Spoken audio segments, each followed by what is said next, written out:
expertise, where we dive into authentic conversations about ourselves and our community, exploring topics that uplift and inspire us, from personal growth to social change. So grab your teacup and get ready to join the conversation.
We are up, y'all. Yella Beezy's trial started today. How y'all feeling? Facebook and live over on Twitch. Oh my goodness. Hold on, give me a second, y'all. I have to take a call to see if it's an important phone call I've been.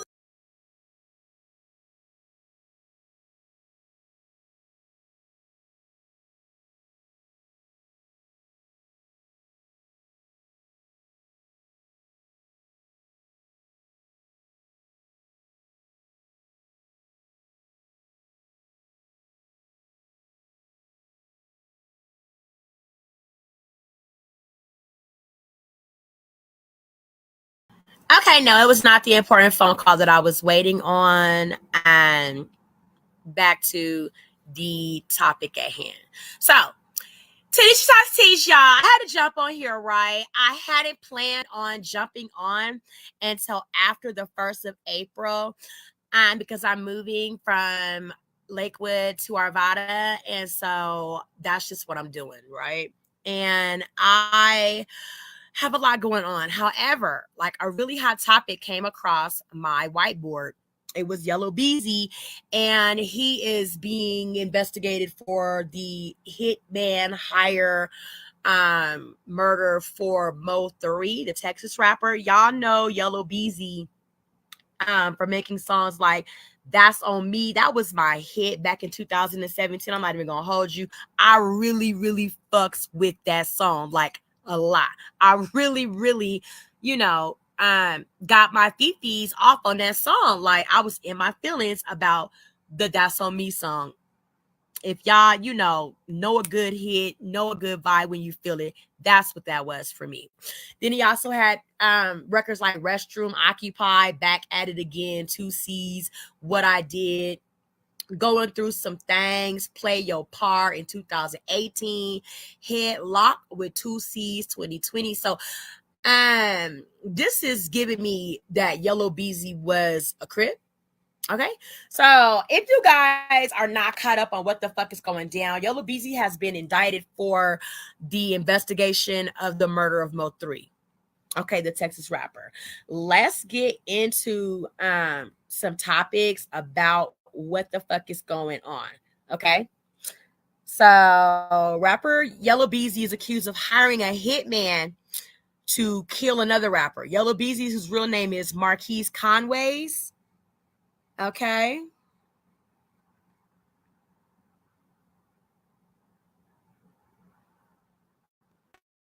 What are you still doing here? You still have...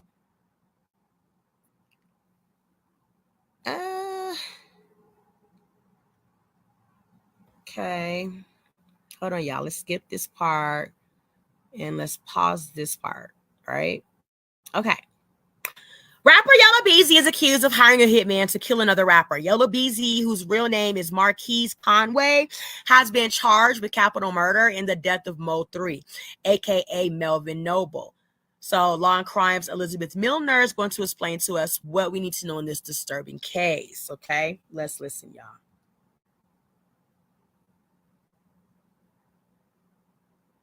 Just last week, police made a shocking announcement. They've arrested another Dallas rapper in connection to the case, accusing him of setting up the murder. But the question still remains as to why. For this case, we have to go back to 2020, November 11th of that year to be exact. Melvin Noble was heading north on Interstate 35 in Dallas, Texas, a road I myself have taken plenty of times. This was just before noon, so lots of people are traveling along that highway. Then suddenly someone approaches Melvin's car. Now, before I get more into it, you might not know Melvin Noble by that name. You might know him better as Mo3. So someone approaches Mo3's car, but not just anyone, a masked gunman. According to police, Mo got out of his car and ran. Then he was hit by several bullets. Now remember, this is a busy highway that for the most part is locked in and no way really to escape. Mo died from his injuries, and a bystander inside another car was hit as well, but survived. Now the imagery, kind of hard to get out of your head. I mean, it's an ambush-style attack on a highway, a bystander is hit. It's a lot, right? So the next question that had to be answered, who did it? Well, that answer came a month later when homicide detectives arrested a 22-year-old believed to be responsible for Mo3's murder. And that person was Kewan White. He actually was taken into federal custody for possessing a firearm by a convicted felon, but also charged with murder. Kewan ended up pleading guilty on the gun charge and is currently serving a 9-year sentence. But that murder charge is still open. But the story doesn't end there. When Kewan was arrested, it was reported that he had ties to another Dallas rapper, Marquise Conway, better known as Yella Beezy. Yella Beezy and Mo3 were somewhat immersed in a feud with one another right before Mo3's death. But at the time, Yella wasn't accused or even criminally charged in connection to Mo3's murder. Then another arrest was made 5 months after the shooting. So this is April of 2021. Devin Maurice Brown was also indicted on murder. Devin reportedly contacted a witness multiple times trying to find where Mo3 was on the day of the shooting. According to police, records show numerous calls between Devin and Kewan on the day before the shooting and the day of. But Kewan reportedly denied he even knew Devin or had any association with him. So by April of 2021, 2 people are arrested for Mo3's murder. And as you likely guessed it, the story still doesn't end there. Nearly 4 years after Devin's arrest, another arrest is made. Now remember how I mentioned Yella Beezy and Mo3 had beef before Mo was killed? Well, according to police, he set up the whole murder, even allegedly paying Kewan White money to carry out the ambush attack. Police are keeping pretty tight-lipped on the full extent of Yella Beezy's alleged involvement in Mo3's murder. But if I personally had to guess, it might stem from the beef the two had right before Mo3's death. It's not out of the realm of possibility. We've seen it in other cases, right? So what was the feud really about? Well, you can trace it back years earlier, when Mo3's friend Roy Lee was shot and killed in North Dallas in 2018. He reportedly questioned Yella Beezy's claim on Oak Cliff, a neighborhood in Dallas. Doesn't seem to be a big deal to some, but to others, it's a sign of disrespect to openly question that. Well, Roy Lee was later shot at a shopping center. Then he died from complications from the shooting. A day after Roy Lee died, Yella Beezy was shot 8 times during a drive-by, but survived that shooting. In between that, Mo3 and Yella taunted one another in diss tracks. In January of 2020, Mo3's manager claimed Yella and his crew attacked him when he was leaving a club in Dallas. Then 10 months later, Mo3 was killed on I-35 in Dallas. But again, Yella Beezy wasn't arrested or even charged in connection to Mo3's death until 2025. And Yella Beezy isn't just charged with murder, but capital murder. Meaning if convicted, that's life in prison with no chance of parole. Or it could even mean the death penalty. A big thank you to Odoo for sponsoring us. Odoo is an incredible all-in-one business management software that provides you with a range of applications. Now, one of my favorites is Odoo's website builder. With their drag and drop features and AI copywriter, it helps me come up with website descriptions, like the site I built for my cat Buttons. It was easy to set up, and just a couple minutes later, I now have buttonsthecat.com. So again, a huge thank you to Odoo for sponsoring our news stories, and you can build your website now as well. The domain is free for the first year when you use our link, odoo.com/lcnewsweb. Again, that's odoo.com/lcnewsweb for your free domain for your first year. I'm joined now by Texas-based criminal defense attorney Bridget Williams. Bridget, it's always great to see you, and thank you so much for joining me. Before we get into the allegations against Yella Beezy, take me back to November of 2020. What was your reaction to Mo3's murder, especially the scene of it being in the middle of I-35, but what was your reaction to his murder and just the ambush style of it? Yo, have you been injured in a recent car accident? If so, I want to give you a check like this for $50,000. Okay, while Law and Crime are paying some bills, Tanisha Talks Tees, we're at with the Yella Beezy Mo3 trial story right now. We're going over the backdrop of what was going on behind the scenes that led up to what is alleged to be Yella Beezy being shot, and now then Mo3 and Mo3 being expired, bringing it up to present day, Yella Beezy being under investigation for this murder. Okay.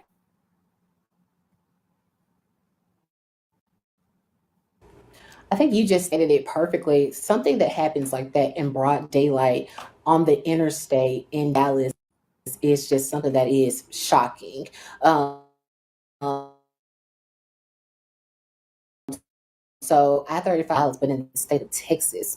And so this particular incident happened not on the interstate, but on the feeder road, which is right next to it, which is also very busy.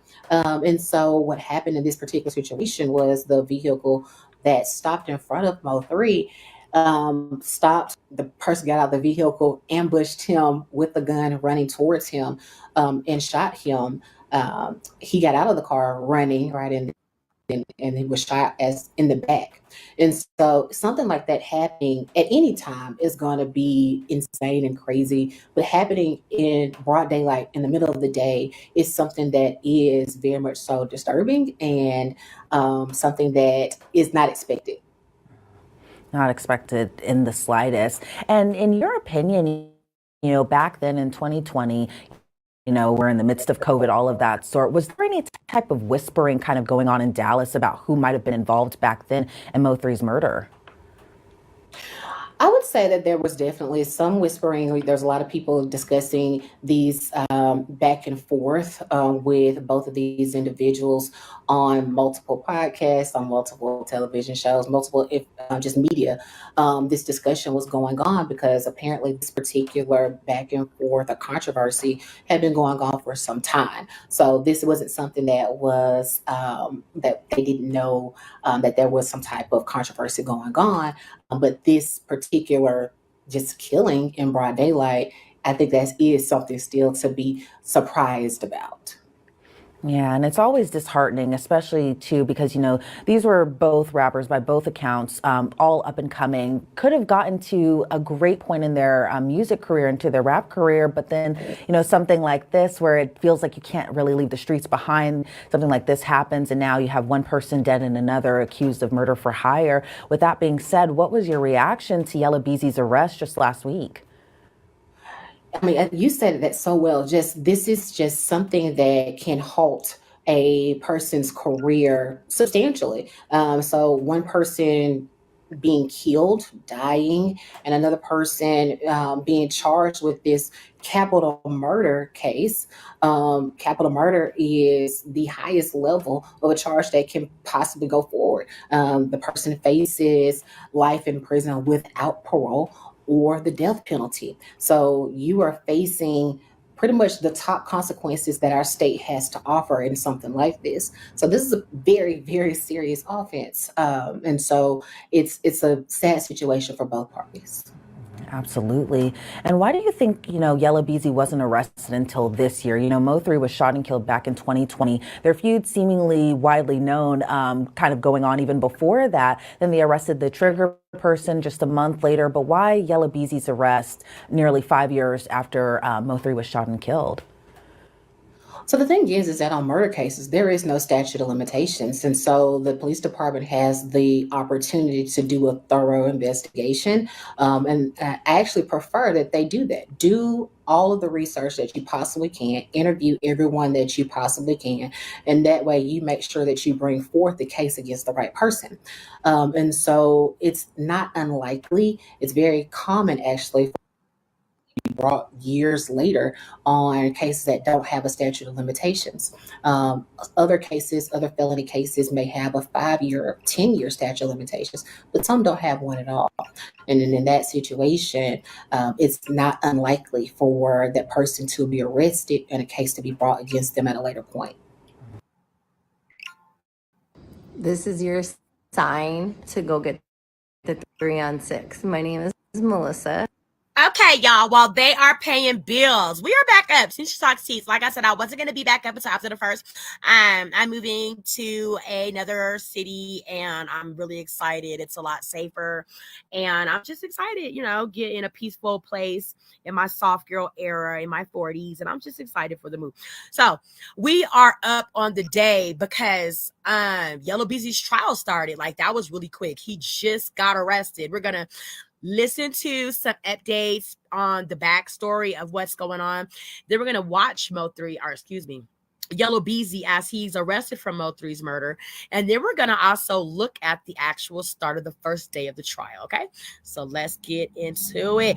Oh, before we do, thank you all for the 14,700, almost 800 followers over on Facebook. We are currently looking at 1,769,879 views. So we reached our viral moment where we reached 1 million views. So we went viral and we're thankful. Thank you to all of the 1717 followers over on Twitch.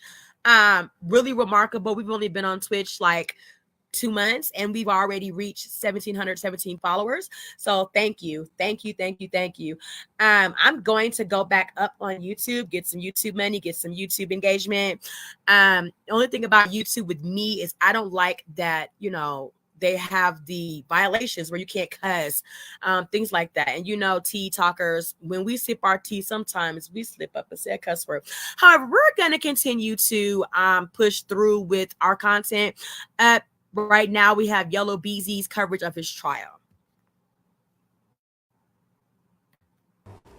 And I kind of want to go back to your point earlier.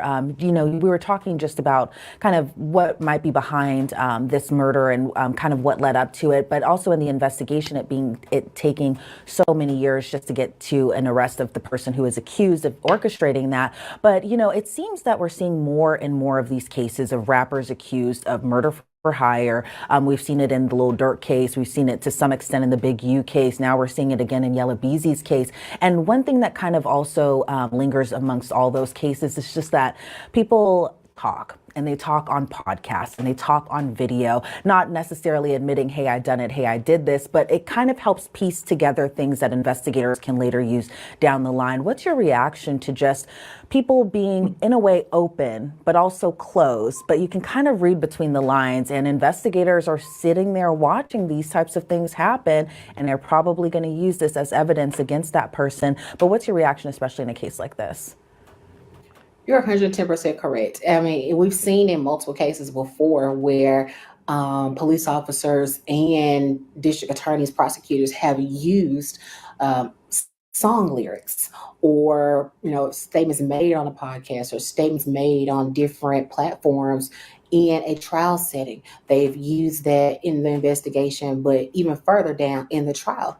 And so everything that you say on a public platform can be used against you or for you, right? It can be used in your case. And so I think that's something that people have to take into account. But once you release it out on a public platform, it's just like if you try to throw something in the trash, right? You threw it out, but that still can be used in your case, used against you. You thought that you may have thrown it out and it was used years ago, and then somebody comes back, recovers that now, and that can still be used against you. So it's just something for everyone to be mindful of things that they put out, and to be mindful of that it can come back to haunt you or help you.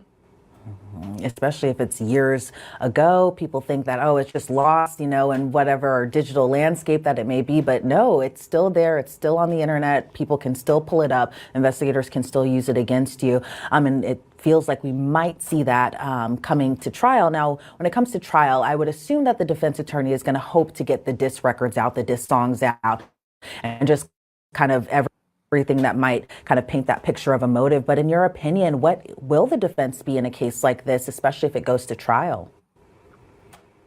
Yeah, I think that's the biggest point. Like, if it goes to trial, we don't know if it will or not. At this point, we've just entered into the beginning phases of this, where he's being arrested. I know people say, "Well, it's been 5 years. How is it still the beginning phase?" It is the beginning phase because the arrest just occurred. So the arrest occurred, and then now there is what we call just pre-litigation negotiations, exchange of discovery, things of that nature. And then as that moves on, then he can decide, or not if he wants to set it for a trial setting, depending upon what the offer is to him and based on the evidence that supports the charge against him. Now, in a case like this, again, capital murder, unless they're reducing it down or to a lesser included offense, I foresee it going to trial. And so this would probably more likely be a trial case for him. I expect to see that. And so when we look at this, he's being charged with capital murder for hire, like you said, or for some type of financial gain. So the state would have to prove that he was the person that was behind this, orchestrating everything, and that he had something to gain from it. He was, in fact, gaining a financial attribute from it. And so that's really, I think, where the defense counsel will target. How are they able to prove that he was able to gain something from this and that he was, in fact, orchestrating this all along? And so that's where I would see the defense counsel really building the strategy, because that'll be the most difficult portion. Do you think it would be wise for him being Yella Beezy, to get on the stand and testify in his own defense? At this time, I'm not going to say that I don't know enough information about the case and what the strategy is and what the evidence that's being presented against him. That's going to be something that I think comes along with time. And as evidence is presented, then they can make a determination of if it's a good idea. A lot of times it's really a case by case basis. But I would say, though, a lot of times we as defense counsel, we only put clients on the stand when it's absolutely necessary. Because if that's the case, then the prosecutors can then ask them a wide range of questions, because now they're on the stand. They can ask them about their criminal history. They can ask them about just things that you may not want to come out on the stand, they now have access to. And so it just really depends on the strategy. Yeah, because I'm sure you can kind of explain away maybe song lyrics, that being for under First Amendment. But if, investigators are able to pull out receipts about, money transfers or anything like that, not that we know that at this point in the case, but, if they're able to kind of tie that in together, I can see it not going well, especially for Yella Beezy. But do you think the other two men who are also charged in this case could testify against Yella Beezy if this case were to go to trial? Absolutely. A lot of times the DA's office will put in their offers to co-defendants, and in exchange for their testimony against the main person that they're looking to move forward with a case against, they can put in the offer: in exchange for your testimony, we will reduce your sentence. In exchange for your testimony, we will lower the amount of years that we're offering to you. And that's very much so allowed.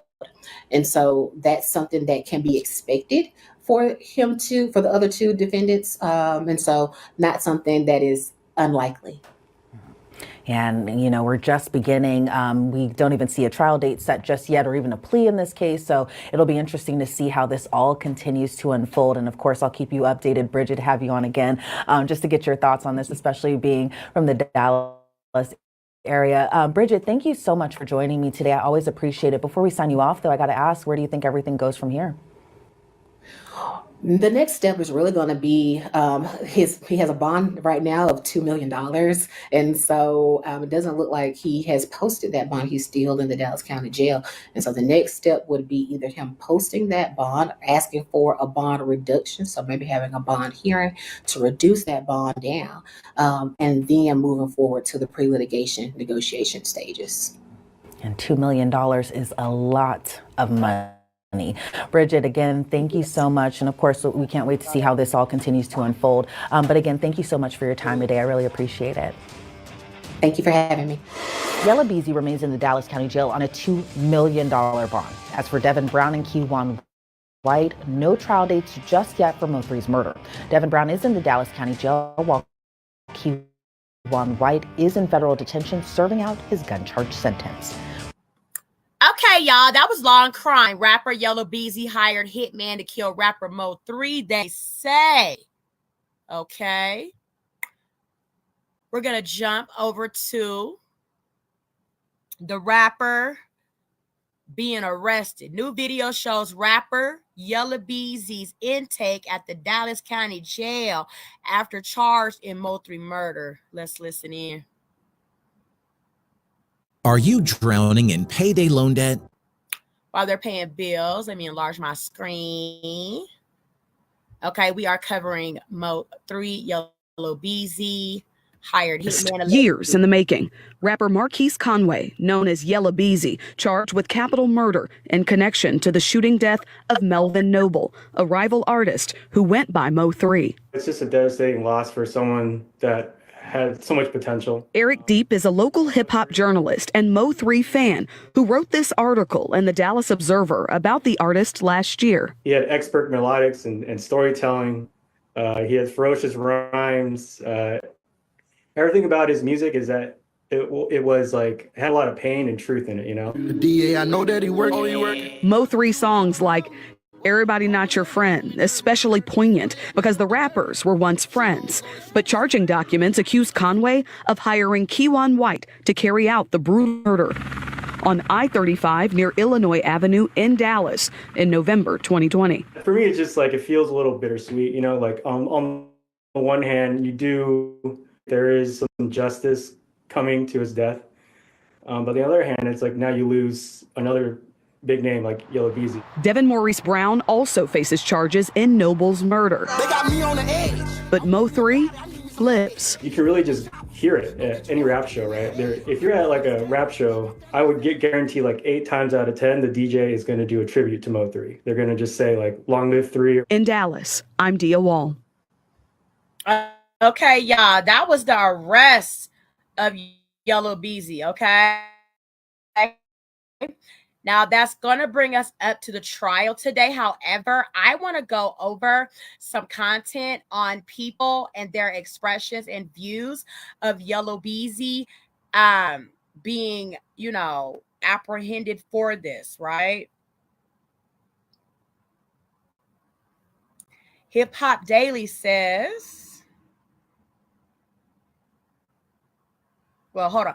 Before they say, thank you all 50 people for tuning in on Facebook. Thank you, y'all. Thank you all 15 of y'all over there on Twitch. Look at me. I ain't even been online in like 2-3 weeks. And I jumped back in and I got motion, baby. We got motion. You heard what Mr. Molly said. I got some action. The most brutal deaths in the rap game. And now his biggest op is facing the death penalty for ordering the hit. Yella Beezy and Mo3 were cool back in the day, but now Yella Beezy is booked on a capital murder charge, and we're breaking the whole thing down. In March 2025, the news broke that Yella Beezy had been arrested for Mo3's murder, but the cops don't think he's the one who actually pulled the trigger. The cops booked a dude named Keywan White for killing Mo3, but Yella Beezy is the one who allegedly set it up. According to court documents, Yella Beezy told Keywan White he'd pay him cash to take out Mo3, but nobody knows how much money Yella Beezy actually offered or if Keywan White even got paid. A dude named Devin Brown was also booked for being involved with the Mo3 hit, but it's not clear if Yella Beezy paid him too or if Keywan White is the one who got him involved. Keywan White and Devin Brown are both still fighting that case, but in 2022, Keywan White pleaded guilty on a gun charge and got hit with 9 years in prison. There's no proof behind the story yet, but rumors are flying that Keywan White or Devin Brown flipped on Yella Beezy to help beat their own case. We don't know how much evidence that the cops already had against Yella Beezy, but it is weird that he was walking free for 5 years, and now the cops think they have enough evidence to hit him with a murder charge. If Yella Beezy gets convicted for capital murder, then he'll be facing the death penalty, but there's a good chance that the prosecution will just go for a life sentence instead. It's a lot harder to convince a jury to sentence somebody to death, and that's why life sentences are way more common, even in states where they can go for the death penalty like Texas. Mo3 had a lot of love in Dallas, and people have been hating on Yella Beezy for allegedly taking him out. But what a lot of people don't know is that Yella Beezy might have already been killed if Mo3 was alive. Mo3 and Yella Beezy already had a deadly beef in the city, but it allegedly all started with a different shooting where Mo3 almost got killed. Brian Rainwater was Mo3's manager, and he told Say Cheese TV that everything started with a shooting at a club in Fort Worth. Go Yayo was a rapper from Fort Worth who was trying hard to pop off, but Rainwater said he was just going viral on the internet but didn't have any fans in real life. So when Mo3 started rapping and got booked for a show in Fort Worth, Go Yayo allegedly got pressed about it because he wasn't getting booked for shows in his own city. Some people People claim that Go Yayo was also mad because he linked up with Mo3 in the studio one time and Mo3 dusted him on the mic. So when Mo3 went to Fort Worth to perform at a nightclub, Go Yayo and his crew allegedly pressed him. Nobody knows what really went down, but Go Yayo and Mo3's crews ended up getting into a shootout at the club and an innocent dude was tragically killed. After the shooting went down, Mo3 got booked for it and was facing 13 years in prison. He ended up beating the charges, but the situation hurt his career and also sparked the beef that got Mo3 killed. Before the shooting, Mo3 just signed a major deal with Epic Records, but when he got booked for what went down at the nightclub, Epic dropped Mo3 from the label and he had to make his own lane in the industry.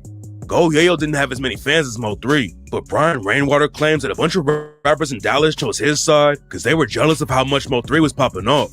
Mo3 was cool with Yella Beezy and another Dallas rapper named Trapboy Freddy back in the day.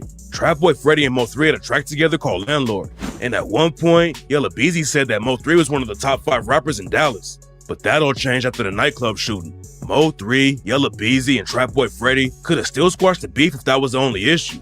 But then, one of Mo3's homies got killed, and it took the situation to another level. Mo3 was tied with a comedian named Roy Lee. Nobody knows why Yella Beezy had tension with Roy Lee, but his crew allegedly jumped Roy Lee when they spotted him in the nightclub. After that, Roy Lee started clowning Yella Beezy on social media, and then they allegedly jumped him again because he wouldn't stop dissing them. That still didn't stop Roy Lee though, and he clowned Yella Beezy again and said he wanted to run a fade with him. Then in 2018, Roy Lee got shot in the leg and tragically died a couple weeks later. Nobody was ever booked for pulling the trigger on Roy Lee, but rumors said that Yella Beezy and his crew were involved with it. And just a couple days later, somebody tried to take out Yella Beezy too. Yella Beezy was in his whip when somebody pulled up and started shooting. They hit Yella Beezy up 3 times, and Mo3 allegedly rapped about it on the track Word Around Town and said, "Word around town that somebody got found, slumped over in the car, body stretched out on the ground." And on the track 219, Mo3 rapped, "In the city they talking, they know what I did. I hit up that rapper, you made him famous. Yeah, he barely made it, but will not again." Mo3 was clowning Yella Beezy on social media by calling him a whatchamacallit. And on 219, he also rapped, "Lost asking about a body in Fort Worth. Had my show, but I do not recall it. You heard that rapper got shot in the tollway? No, I don't. Who? Whatchamacallit?" Mo3 allegedly already had a bag on his head back then. And he also rapped, "Heard he put 10 on my head, so a shooter gonna end up in debt. How you gonna pay for a body, but tell the police I'm a threat?" Around the same time all of that was going down, Mo3 started beefing with Trapboy Freddy too. Trapboy Freddy decided to keep rocking with Go Yayo after the nightclub shooting. I just got paid $60. Okay, as they are paying some bills over at Hip Hop Daily. Thank you for all 60 excuse me, 60 viewers over here on Facebook. Thank you for all 15 of y'all over on Twitch. Let's keep it moving. The track with Go Yayo, Yella Beezy, and some other dudes called Pick 6. Trapboy Freddy and Mo3 started sending shots back and forth on social media. Mo3 wanted to run the fade with Freddy and pulled up to his hood, but Freddy allegedly ducked the fade and pointed a rifle at Mo3. Mo3 was taking shots at Yella Beezy and Trapboy Freddy all over social media, and that's why they stomped out Mo3's manager, Brian Rainwater.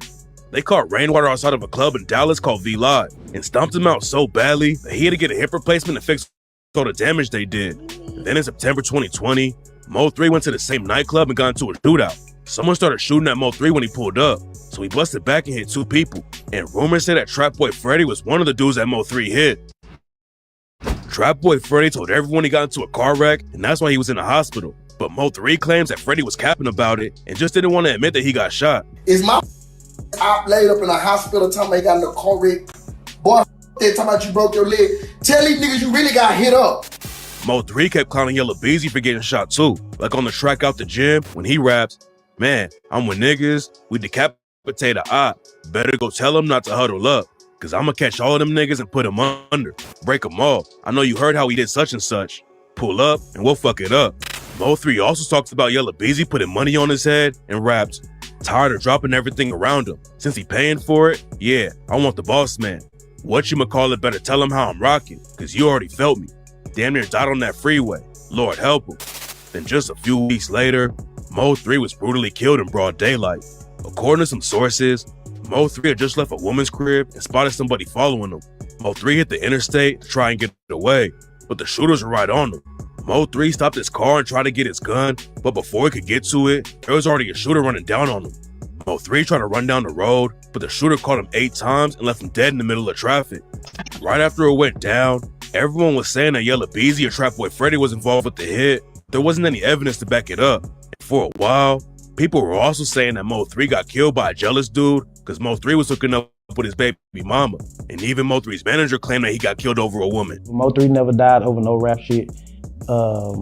He died over jealous baby daddy. But now the cops think they have enough evidence to put Yella Beezy away for life or even give him the death penalty. After Mo 3 died, Yella Beezy kept blowing up in the rap game, but he's been running into legal drama the whole time too. In February 2021, Yella Beezy got booked on gun charges, and rumors started going around that it was related to the Mo 3 hit. Yella Beezy was released on the same day he got booked though, and it was clear he wasn't fighting a serious case.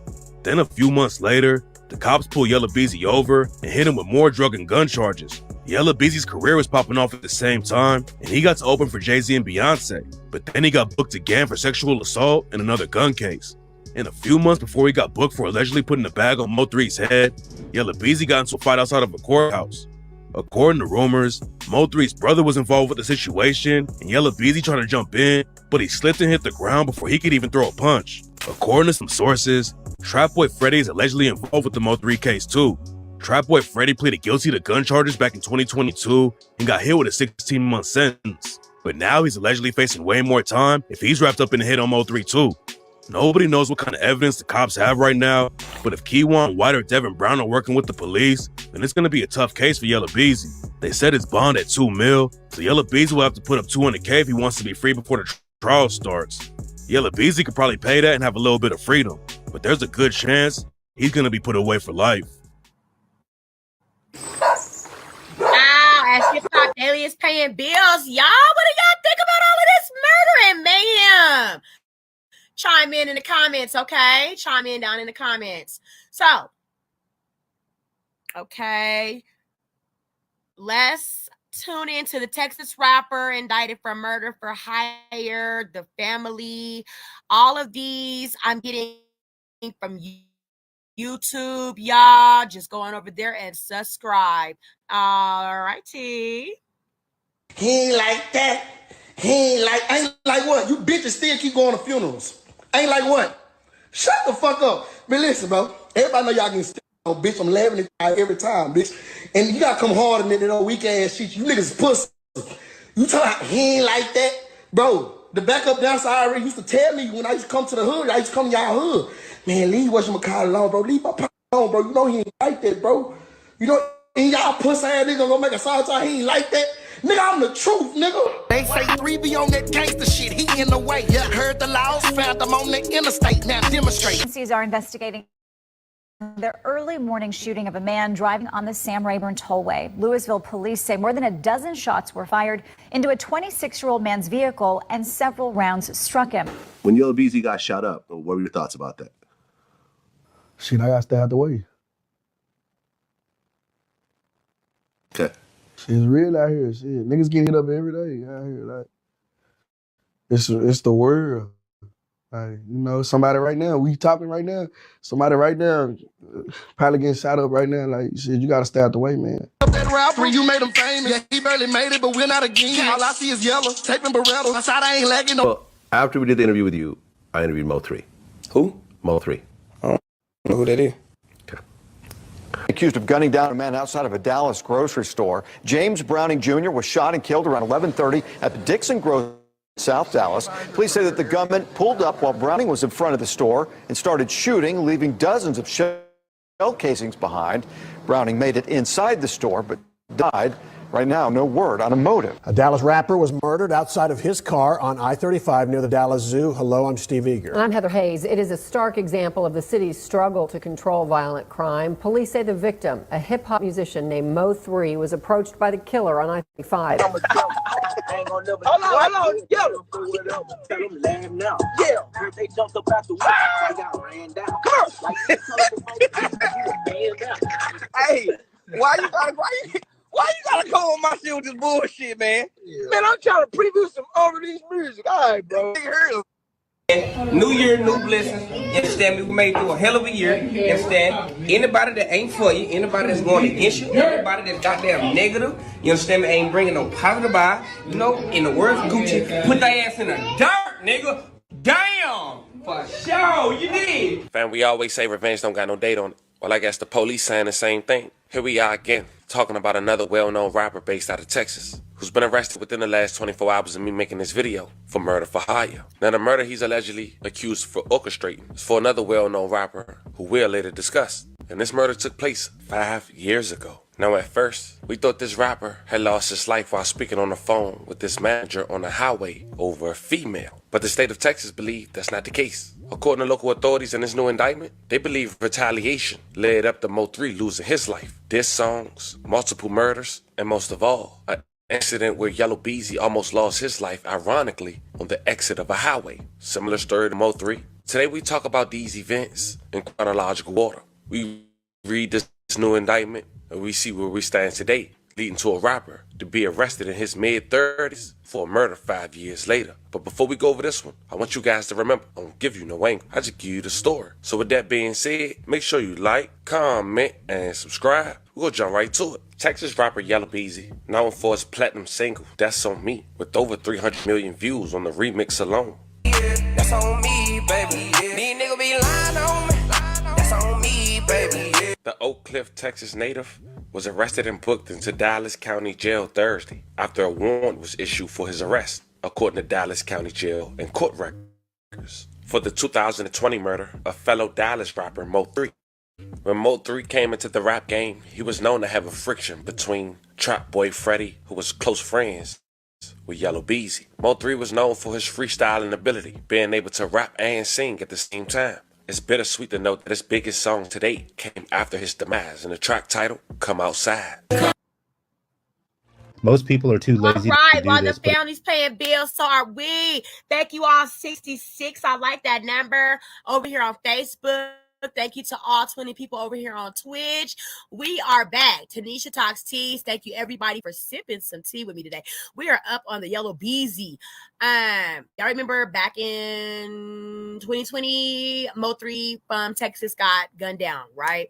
I remember seeing things about it, even though I wasn't really, I'm a little older of the generations than Mo3 and Yella Beezy's. I still knew of music and interviews and things like that. So I had got wind that Mo3 had got murdered over a woman, that he was dating a lady and her baby daddy didn't like it and he gunned him down. However, like people are speculating now, police believe that no, Yella Beezy was actually behind the hit of two other people, Devin and Marquise, orchestrating it. So that's where we are today, y'all. After we get done with this, we're going to jump to the first day of Yella Beezy's trial, because he has been apprehended. He has been in custody on a $2 million bond. And today was his first day in court for the first day of the trial. That went fast. Niggas know it's every 9 days. Now, to give you a better understanding on what Yella Beezy is charged with, Yella Beezy, real name Marquise Conway, was indicted by a grand jury on March 18, 2025 on a charge of, quote, capital murder while remuneration, end quote. And for those wondering what remuneration means, both compensation, both monetary and non-monetary, that an employee receives for an employer for their work, including salary, bonuses, benefits, and other perks. Basically saying, Yella Beezy paid for the hit, with police connecting 3 murders in a span of 2 years and multiple shootings, having 2 of the 3 murders captured on camera, all because of retaliation. The years in question is 2018 between 2020. Now, Mo3 had a best friend who was a comedian named Rory Lee Pate. Unfortunately, in 2018, he died 2 weeks after he was shot in North Dallas. Rory Lee was wounded in the shooting about 7:50 p.m. September 25th, 2018, while sitting in the parking lot of Preston Valley Shopping Center in the 12800 block of Preston Road near LBJ Freeway, according to local authorities. Just a month later, police would say retaliation will come against the then 26-year-old Yella Beezy. October 2018, he was leaving a strip club Sunday morning at around 3:30 a.m. when a shooter in another vehicle had opened fire on the tollway near Parker Road. Police said the shooter fired over a dozen shots at his G-Wagon, striking Yella Beezy 3 times. You know I ain't taking no loss. Yeah, I got heat, baby. He had one of this summer's hottest hip-hop hits. Now, we have learned that Yella Beezy is the person shot multiple times on the Sam Rayburn Toll Road this weekend. Our David Goins is live at the local radio station that gave this Dallas rapper his big break with some reaction. David? Hey there, Maria. We're right in the middle of the afternoon drive time here at K104. Not a typical Monday, far from it, actually. A lot of concern over this bright young talent that many believe was targeted overnight on Saturday. Louisville police don't know that yet, but let's start with the investigation. Louisville police arrived here along the Sam Rayburn Tollway early on Sunday to report of a car shot at multiple times. Inside, they found 26-year-old DeAndre Conway with 3 gunshots. He was taken to the hospital. He is in the hospital tonight recovering. Now, Conway is better known as rapper Yella Beezy, as we said off the top, who really had a meteoric rise in hip-hop this year, catapulted by opening for Beyonce and Jay-Z when they came to AT&T Stadium last month. Now today at K104, this is the Dallas station that gave him his start about a year ago. A lot of concern from the Drive Time DJ here today and Dallas pastor Omar Jawar. They spoke about not only this shooting, but the feeling that this rapper may have been targeted simply because he succeeded. This that moment where it get a little ugly, but at the end of the day, we cannot allow darkness to win. And when you're taking out these small lights that this city needs, man, darkness wins. So that's what this is about, babe. This is about us saying we can't let it win. Not this time, not today. And that discussion continues here on K104 during the afternoon drive show. Louisville detectives say they do plan to interview Conway at some point as he recovers through the hospital or during the hospital stay and get a sense of what happened. But as of right now, no arrests have been made yet in that shooting.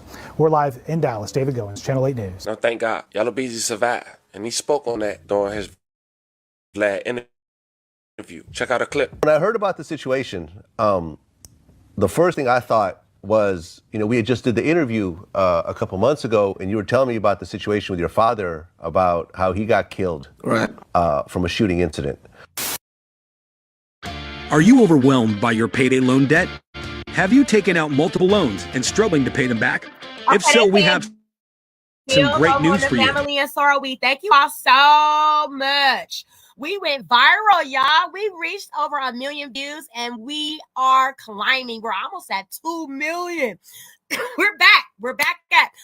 I know I have been off the set for about 2 weeks. I had to jump into a moving situation that I just couldn't pass up on. So we're moving from one city to another. Better city. I'm very excited for the opportunity that me and my family can look forward to moving to Arvada. So yeah, that's what we're doing. But I saw that, Yella Beezy story. I'm like, I gotta get up. I got them all on the whiteboard. Don't worry, I will be up talking to you on them. Y'all will have something to sip. I will give y'all something to sip, okay? But I had to jump on the trial. It started today, right? So today, Yella Beezy's first day of his trial started today. Okay, let's go. Feet and regain your financial. My dad was a dude, like, he just had haters. Like, he ain't fuck with nobody, but he won't let nobody fuck with him. And he'll beat your ass too, you feel me? And like, he was just he was a hood celebrity, you feel me? So, a lot of motherfuckers just hated on him, the way people loved him, the way he carried himself, he had paper too, so, niggas just probably just hated on him, you know what I'm saying? Snuck up on him, killed him. As this was happening and as you're kind of dealing with the aftermath of it, were you thinking of that at all?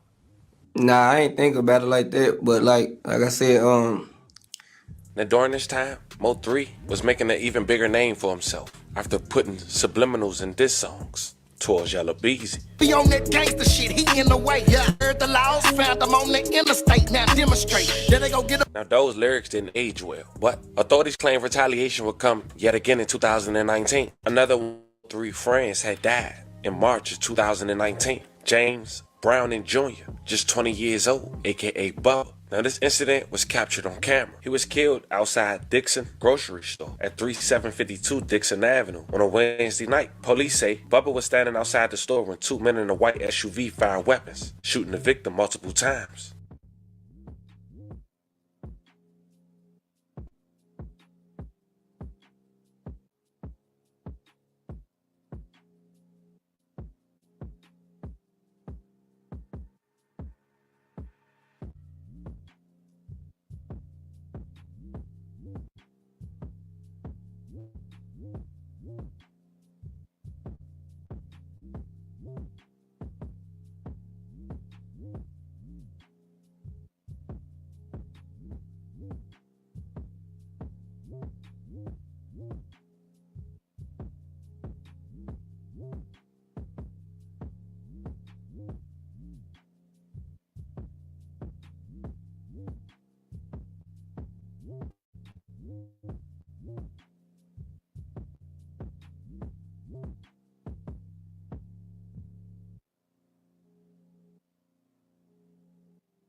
riddled with bullet holes. Tonight, neighbors worry about crime after a man was shot and killed outside a southern Dallas grocery store.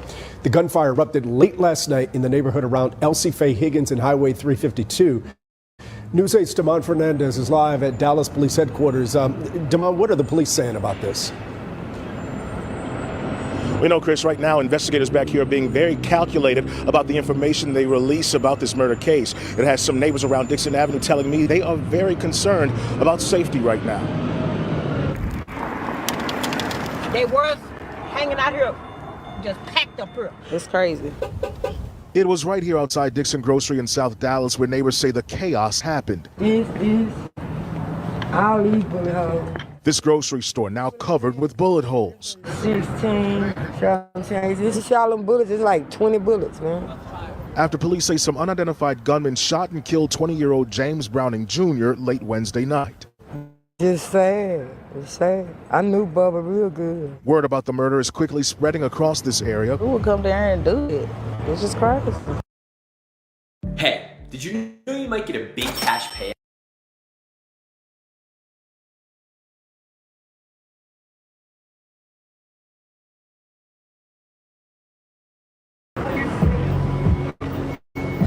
Browning, who neighbors say is popularly known as Bubba, was in the parking lot. Police say two gunmen drove up in a white SUV and began firing shots at him. What's going through your mind? I'm scared. Tamia Hall lives nearby. She's among neighbors feeling on edge knowing Browning's killers haven't been caught. You know, just walking, catching the bus is kind of scary because it can happen in the daytime. Police say they don't know what motivated the shooting. Right now, they're combing through the store's surveillance video, but detectives say that's not enough. We're asking for the public's assistance in providing us with any video that they may have. I was out here and I had just split like 2-3 minutes before. Some neighbors say Dixon Grocery has been a nuisance, though signage outside says no loitering. Some homeowners say it happens all the time.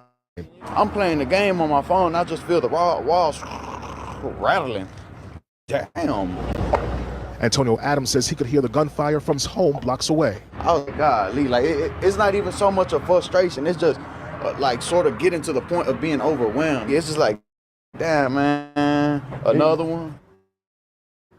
Now at this point, Mo3 was fed up because only you would know from the inside, according to the feds, that he'd been taking loss after loss. Two close friends in the span of 12 months. So when you get Mo3 on a platform like Vlad TV, and when you get asked about Yella Beezy, you understand this response. And at one point, there was some sort of friction between y'all, and he explained it on another interview how it was just some stupid shit that a girl was trying to get in the middle of. Yeah. So it really wasn't any kind of real beef. It seemed like the internet was trying to churn to something that it's not. Yeah, it wasn't no. Nah. Okay. And Yella Beezy's dope, man. I think, when you see people like you and Yella Beezy and Go Yayo and everything else like that, I think that you guys are lifting Dallas, just the perception of Dallas a lot. When Yella Beezy got shot up, what were your thoughts about that? Shit, I gotta stay out the way. Okay. It's real out here. Shit, niggas get hit up every day out here. Like, it's the world. Like, somebody right now, we talking right now, somebody right now probably getting shot up right now. Like, shit, you gotta stay out the way, man. There was a song that you dropped recently, and in the beginning of the intro, it's like a couple people talking, and it mentions you and Yella Beezy. But I didn't really understand what it meant. Can you explain that? Yeah, nah, they was misinformed about some rap beef, and I was like, nah, I ain't got no rap beef with nobody. I ain't got no rap beef with no rapper in my city. And no rap beef. And they was just, all that was just something that they heard, shit. They not in the street, so, their job is to report like the news. So, they just going off what they heard, and, so like, nah, I just cleared it up on my interview when I went up there and talked to them. Like, nah, ain't no rap beef, ain't no problem, man. Okay. Now, what happened between you and Trap Boy Freddy? What? Trap Boy Freddy. What you mean, what happened? I mean, there was a story that y'all had some sort of situation, and there was supposed to be some surveillance footage. Someone getting ran down on the street or something. Did you see it? I did not see it. Oh, well, I don't know what you're talking about because I don't know about nobody running down no street. Well, hold on. I'm pulling it up right now. Pull it up. Shows some. I'm pulling it up. So I guess he claimed that he ran you down last year, and there's some surveillance footage. And I guess you responded. Do you see somebody running down the street? I do not. Oh, okay. Well, I don't know what you're talking about. Yeah, okay. Okay. So you're saying that all that is just nonsense? Yeah, that's what I'm saying. Internet be reaching. Vlad. I've had Trap Boy Freddy on my show. Shout out to all the rappers in my city. We is doing our thing. You get what I'm saying? Right. Talk about all that. But then on November 11th, 2020, in the middle of I-35 in Dallas, police say Yella Beezy allegedly hired Keywan Dontrell White to kill Mo 3 after getting his location from the girl he stayed there the night before. Okay, Keywan and a boy named Devin Brown. Before he be father. And knowing that, looking back in 2020, before the arrest came 5 years later in the Yella Beezy in 2025, the suspect had a chain on that represented the label the Yella Beezy was signed to.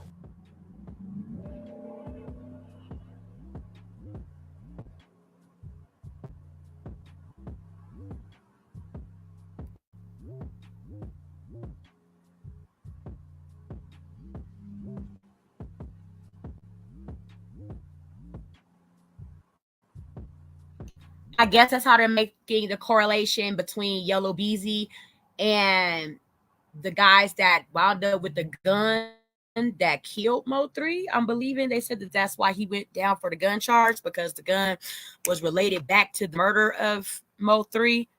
And they're saying that the guy that had the gun that murdered Mo 3 is in these pictures with the chains on that Yella Beezy represented in the rap game.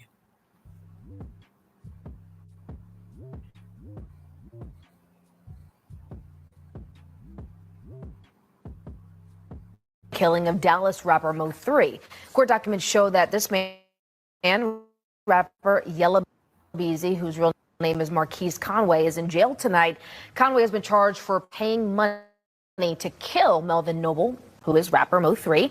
You may remember Mo 3 was shot and killed by a gunman who chased him down on 35E near the Dallas Zoo. Police arrested that shooter, Keywan White. That was in 2021. But new documents tonight show that Conway paid White to kill Mo 3. Conway now facing that capital murder charge officially for capital murder while remuneration. Now, it's unfortunate that all this went on. Multiple people lost their life in a span of 2 years, and it looked like another person about to lose their life to the system if these allegations are true. The same people might have thought this went away because the shooter was sentenced to 105 months in 2022 in federal prison on a gun crime that was unrelated to this case. So they kept looking into it.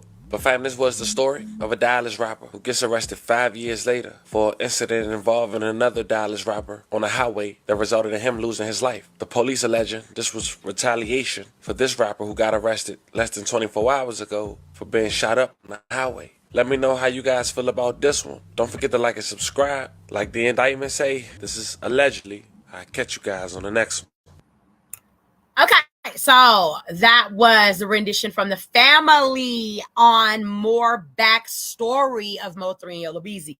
Now, Yella Beezy is up in trial today. He's up for trial starting today, okay? Ratchet TV's covering it. We are about to cover it over here on Facebook and Twitch. Thank you for all the 103 viewers on Facebook and the 25 viewers over on Twitch. I greatly appreciate ya. Okay. So, Yella Beezy's hearing live coverage of Dallas rapper's court appearance. Let's enlarge.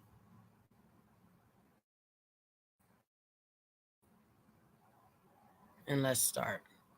In this conversation, the state's witness will also testify to Marquise Conway, the defendant, being present and involved in this conversation. As y'all see, the state's witness will testify. That is Yella Beezy here. Okay. That is Yella Beezy there. In the brown, prohibited with the braids in his hair. Sitting next to his attorney, the judge, prosecutors talking.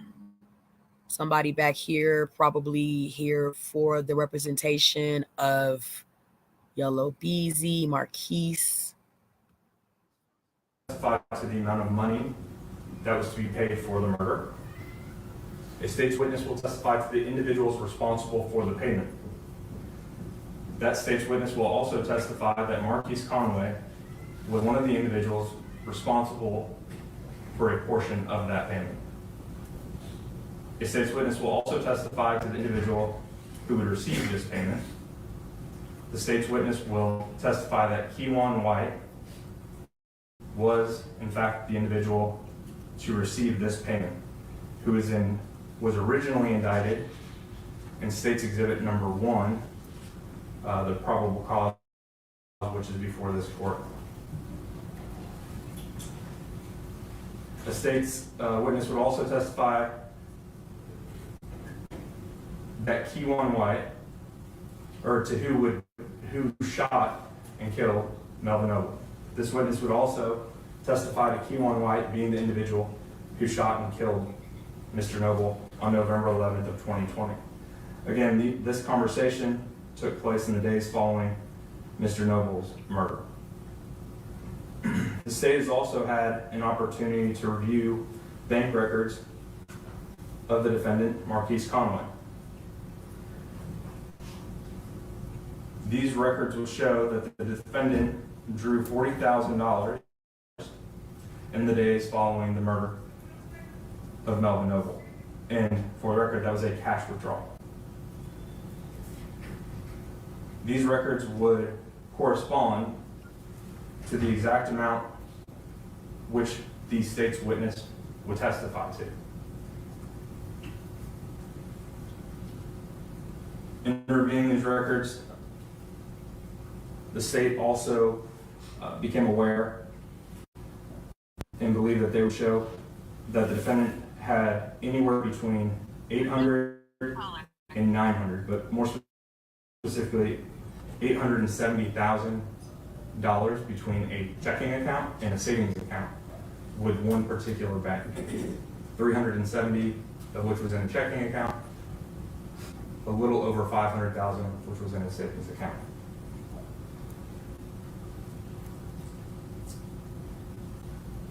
The state at this time would like to publish to the court what's been marked as State's Exhibit number 3, which is the video of the offense. Thank you, Your Honor. Now, before that's published, could I just address something the prosecutor and the proffer? Sure. It's clear from the record that as he recited, the state's witness, his proffer is, that's just one witness. Correct. Not multiple witnesses. And that I don't recall if a specific in the proffer was when the date that this witness reported to this conversation. I do not have the specific date written down, but I know it was in the days following the offense. We do have evidence of when this could have taken place based off of cell phone data of when the defendant was in another state and then when he came back to Texas. So we believe we have a time frame. As far as the exact date, I do not have it this time. Anything else, Mr. Chair? No, Your Honor. Permission to publish, Your Honor. Yes. You don't want the lights off? It's at the court's discretion. Oh. This is your sign to go get the 3-on-6. My name is Melissa. I grew up hating my mouth.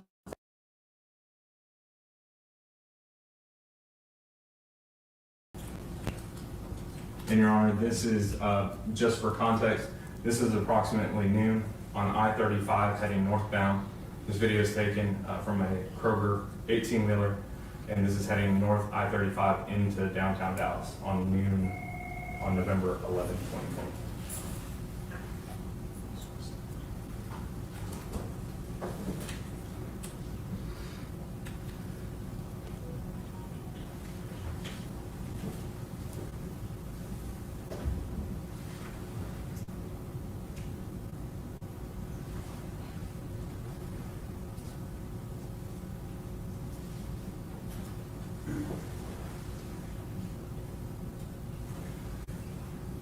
Now, Your Honor, if I could draw the court's attention, if you look on the, I've stopped this video at 19 seconds.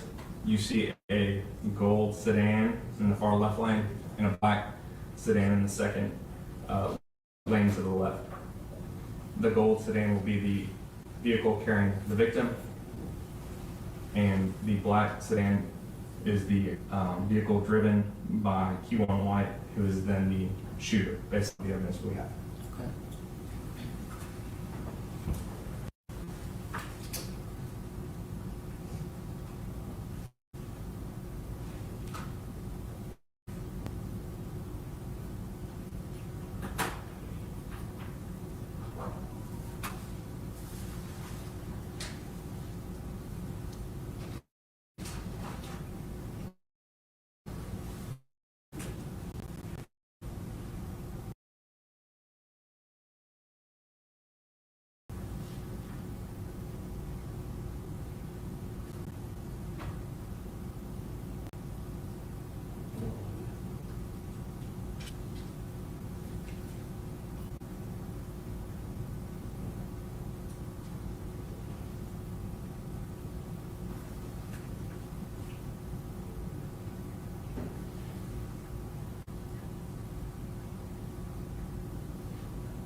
Your Honor, I'm going to stop this at 1 minute and 37 seconds. The victim does not return into the frame.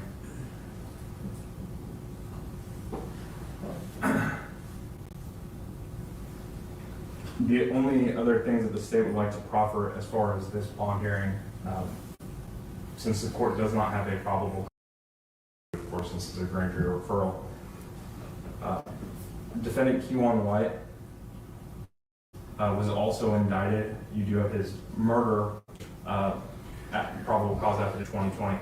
He was also indicted at that same time in cause number F2175377 for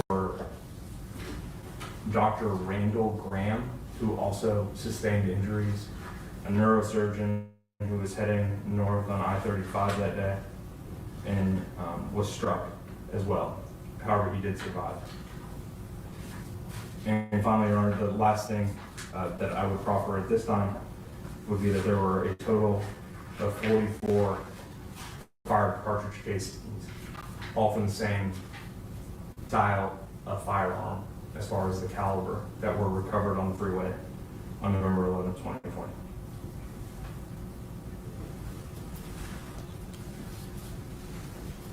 And at this time, we're on state arrest.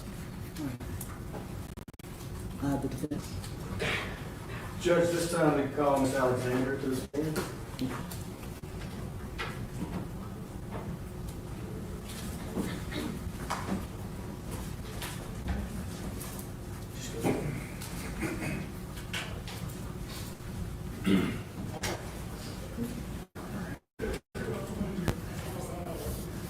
Now raise your right hand, please. Do you swear or affirm that in all matters before the court you will tell I dare you to let me build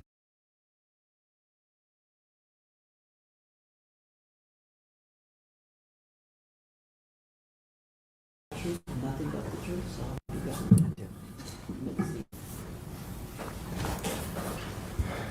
May I proceed, Your Honor? Yes. Ms. Alexander, could you introduce yourself to the court and spell your last name for the court reporter? Yes, my name is Alma Jean Alexander, Alexander. I'm Marquis' grandmother. Ms. Alexander, are you currently employed? No, I retired from Dallas County in 2014. Now, when you tell the judge you retired from Dallas County in 2014, what was your occupation? Deputy clerk. And just for the record, a deputy clerk, what does a deputy clerk do? Process paperwork from the attorneys for the judge. basically handle the paperwork for the courts. And this is a building that you were employed, is that correct? Yes, it is. And back in the clerk room, where in the old days we had a lot of paperwork, lawyers would take the file, take it back to the clerk, you would handle the file stamps and put all the papers into the file. And type up the judgments. Type up the judgments. Can we back up a little bit? Just tell the judge a little bit about where were you born and when did you move to Dallas County? I was born in Washington, Arkansas. I moved to Dallas County when I was 11, so I've been here like 63 years. And being Marquise's grandmother, could you explain the dynamics of your family as far as where are they located and how many grandchildren do you have and where does Marquise fall in the family relationship? Okay, Marquise was my first grandson, first grandchild. I have 11 grandchildren and 8 great-grands. Of course, Marquise being the first grandchild, we were always close because you're excited with your first grandchild, so you try to do everything you can and instill in them good values. He's been a godsend to a lot of his family members. He helps everybody in the family. I know it's hard sometimes because when you have people pulling on you and you're just trying to stretch money, you know, it doesn't always pan out. But he's always helped whenever needed. He's just been... Let me interrupt you just a minute. When you say, let's just go back a little bit. Did he go to public schools here in Dallas County? Yes, he did. Was he born and raised here in Dallas County? Yes, yes he was. And does he currently work here in Dallas County? Yes, he's an entertainer. Okay, and as an entertainer, so we can explain to the court, what type of entertainment does he do? Music. And has he done well in his music career? Yes. And in the music career, you have a persona, is that correct? Yes. Okay. And it's a persona out there for your career is different with the family fold, is that right? Right. Him being your grandson, did he go to church here in Dallas County? Yes, he went to church with me often. That was one of my requirements when he'd spend the weekend. And how often do you talk and have a relationship with Marquise? When he's in town, 2 or 3 times a week. When he's out of town, sometime once a week. His relatives, are they here in the courtroom today? Yes. And is his mother back there in the courtroom? Yes, she is.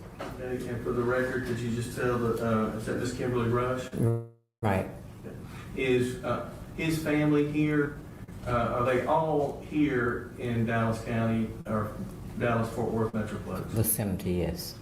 Are you here to just tell the judge he has sufficient ties to this community? Yes, he does. He does. Now, as far as, does he have any children? Yes, he has 2 sons. And how old are his children? 5 and 7. Is he, have you observed him being involved in his children's life? Yeah, we go to football games for the little ones all the time. He's always got them in sports. Okay, so he's out there in the community coaching up his sons and other kids that play on the football team? Yeah, I call him the Joe Jackson of the sports. You call, what's Joe Jackson being Marquise? Yeah. Joe Jackson was Michael Jackson's father. You know how he pushed them to be great and good. So I said that's what he's trying to do with his boys. I'm glad you cleared that up. There's other Joe Jacksons. But yes, I can get that Joe Jackson would be well involved in his family. Yeah. So you're telling the judge he's from Dallas County, significant ties, and he's involved with his family. As far as you're aware that he is been arrested for this charge. Yes. Of payment for hire for a murder. This happened back in 2020. You're aware, you saw the video and you heard the prosecutor talk about yeah, on Facebook. Their version of the facts. Right. How long has he been in jail? Oh, 8 days since last Thursday. The bond set at $2 million. Has he been able to post that bond and get out of jail? He's still sitting here. No, he hasn't. We're asking the court for a $250,000 bond based on, do you believe that Mr. Conway could post a $250,000 bond? I'm pretty sure we can get it together. And are you telling this court that he's not able to post a $2 million bond? Check this out. I'm going to show you how I afforded this car.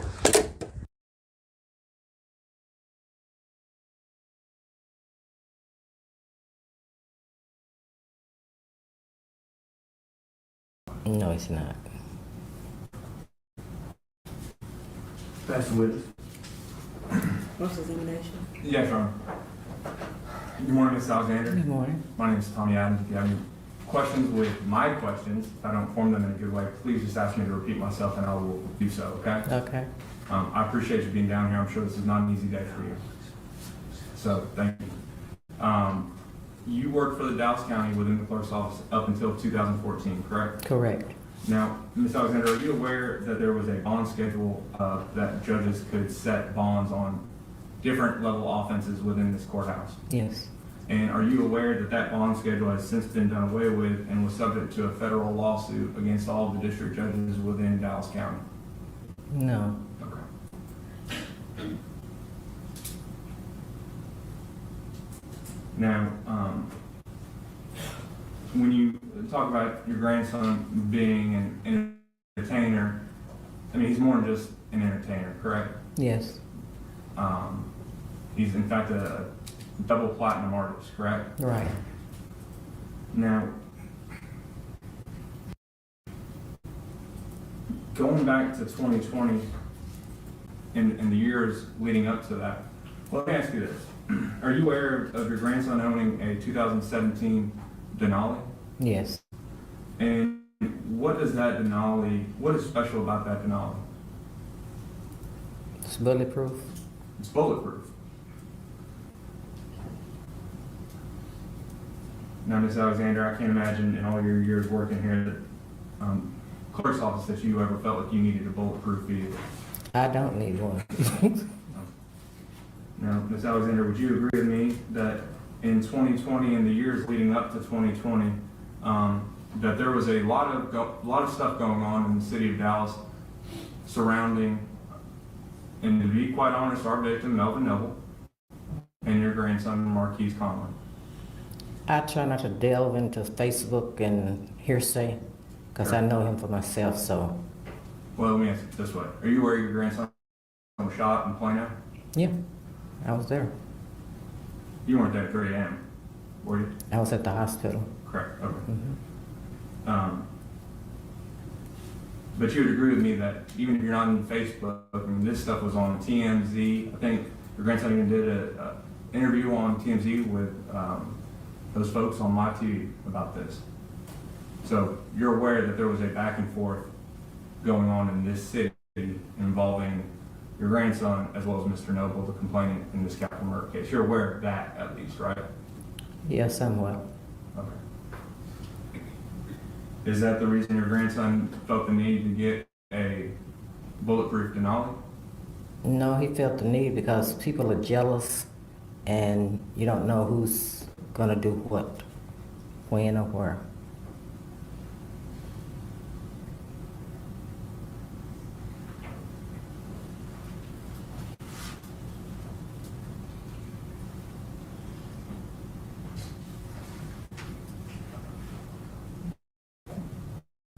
Now, are you aware of whether or not he had to, if a Denali comes that way off the lot, or do you have to actually pay money to get something like that done? I have no idea how it happened, where it happened, why it happened. I just know he had it. Sure. And as far as your grandson being in custody for approximately 8 days, defense asked you initially how long he'd been in jail and if he was able to make a $2 million bond. And your initial answer was, no, he hasn't. And then when they followed up with whether or not he can make a $2 million bond, that's when you said, no, he cannot, correct? Right. Now, especially with all of your experience here in the county and working in the clerk's office, you're aware that when somebody has a $2 million bond, they can pay only 10% of that, correct? Yes. With bondsman's help. Now, your grandson is a double platinum recording artist, correct? Correct. And he lives in a mansion in Frisco, correct? Correct. And he has houses in other states, correct? I'm not aware of that.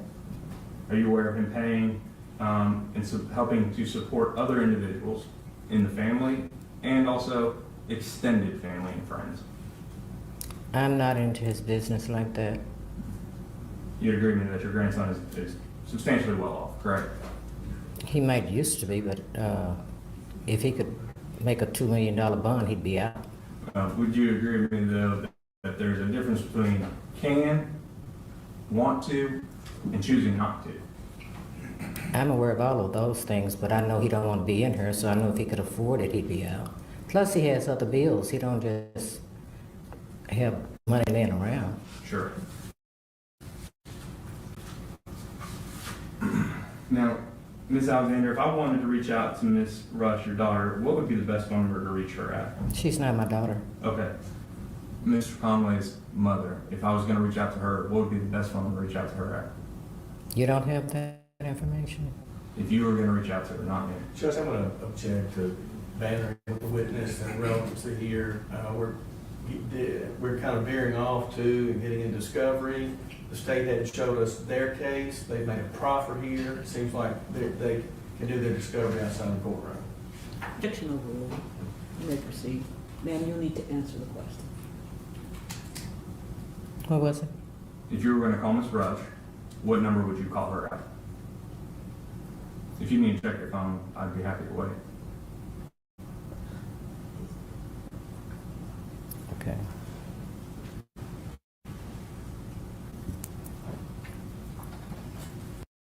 Yo, have you been injured in a recent car accident?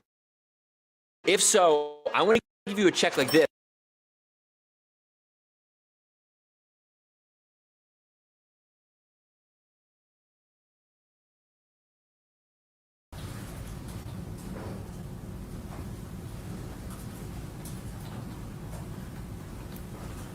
Thank you.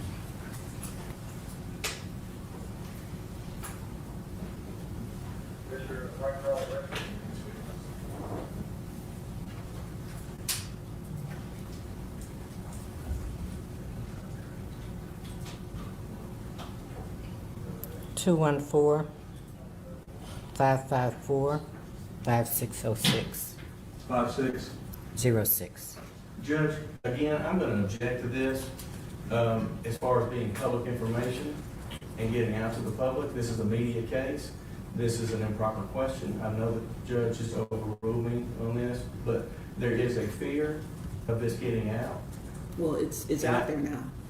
I would ask the court to seal the number. The prosecutor had it. The court's going to overrule your objection. I do understand and appreciate the concern that it was publicly announced. So I'm going to ask, you're asking that it be sealed? I'm asking that it be sealed from the public. This is and the court has heard it, considered it for this bond hearing, and that this not be published outside of the courtroom. The media sitting outside of the courtroom. And I think there's a legitimate fear base here, just like the state has their concerns. So that was my objection. The court will grant that objection. Sustained that objection. You can use it for your purposes only. It cannot be published to anyone else. Okay, sure. And Your Honor, the reason I'm asking, I'm going to have another question too, is that in State's Exhibit number 6, which is the confidential affidavit of financial conditions, in which the defendant is asked to provide an emergency contact number, the only emergency contact person he lists is himself. And the problem with that is that number that he listed for himself is according to Ms. Alexander, the same number. So I'm just trying to clear some things up. So we don't have anything on the information here. All right, thank you. Thank you, Your Honor. And Ms. Alexander, my follow-up to you is that if you were going to call your grandson 8 days ago what number would you call him at? And if the defense wants this portion to be sealed, I'm fine with that too, but I think this is important information, Your Honor. Well, could we have her write it down, perhaps? That's fine. Announcing it in court? Sure.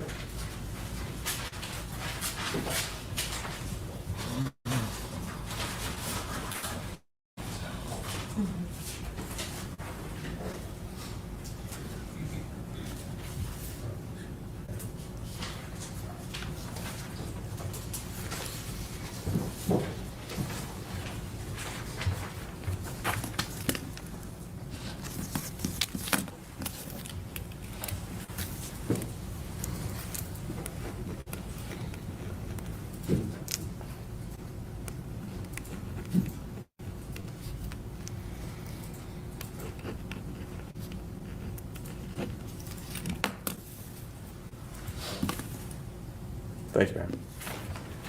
Tender to defense, looks for Mark State's exhibit number 7. Okay. State's exhibit number 7 is admitted.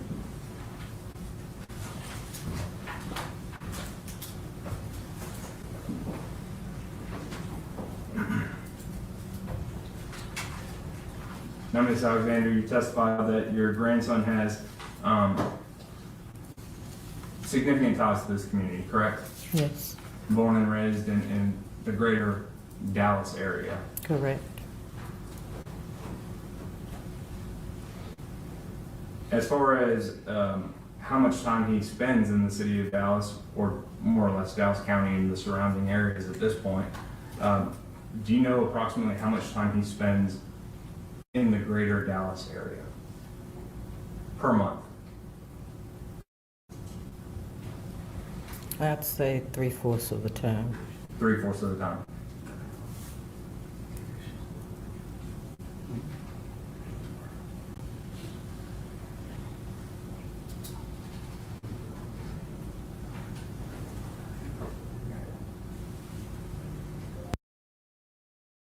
Now that you can play official scratch tickets on Lotto.com, you're always in the right place at the right time. Even when you're not.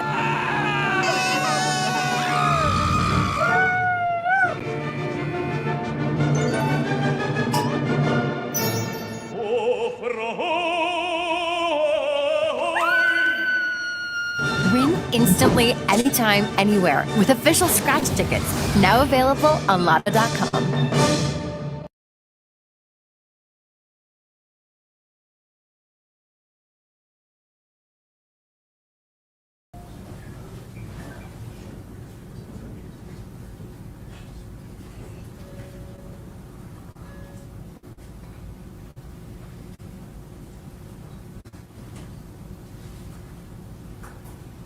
Now, just as far as his ability to travel and nature of that, like planes and getting around, you're aware that he travels quite a bit via private jet, commercial, all of that, correct? Yes.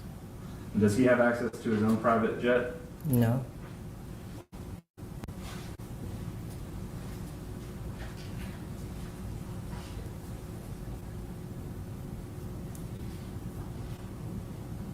Do you know approximately how often he does fly private? No, I don't. But when he does that, he would be having to pay for those bills as well, correct? Correct. Do you agree with me that flying private is not the cheapest thing in the world to do? Yes.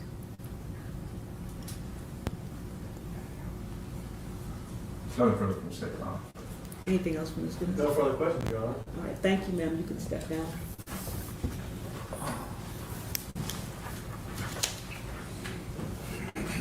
You have another witness? Judge, I was going to make a proffer we discussed back in chambers. May I make a proffer, Your Honor? Yes. Judge, a lot of us have been down here at this courthouse for 30 years.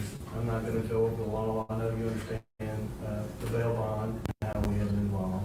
I just wanted to point out in some of these cases where there's high profile, in the state versus Michael Lucky, that was a capital murder case. That was in Criminal District Court number 7, the court that we're in. That was a high profile case. That case involved an NBA player that was initially set by the magistrate in the jail with a probable cause affidavit, where they had knowledge of the facts. from what the police said. And that bond was originally set at $500,000. It was later reduced by the court to $100,000 with conditions. Co-defendant in that case, Larry Jenkins, cause number F2076397. This is the same set of facts case where the magistrate with a probable cause affidavit set it for $750,000. Another case in the state of Texas versus Antoine Franklin, capital murder case, 522-76141. This involved a famous football player out of Oklahoma. That case was set by the magistrate for $500,000. Again, probable cause affidavit. He was later reduced by the court to $200,000. Judge, in dealing with the bond schedule, you have bond conditions here that require electronic monitor. They have several conditions with probation, check-in, and curfews. We're proffering to the court here that the court has set bonds down here in Dallas County where the typical murders range between $150,000 and $200,000, and a capital murder can range, in these cases, in between $500,000 and $750,000, where the magistrate set them. The thing in this case that we're proffering, the magistrate had no probable.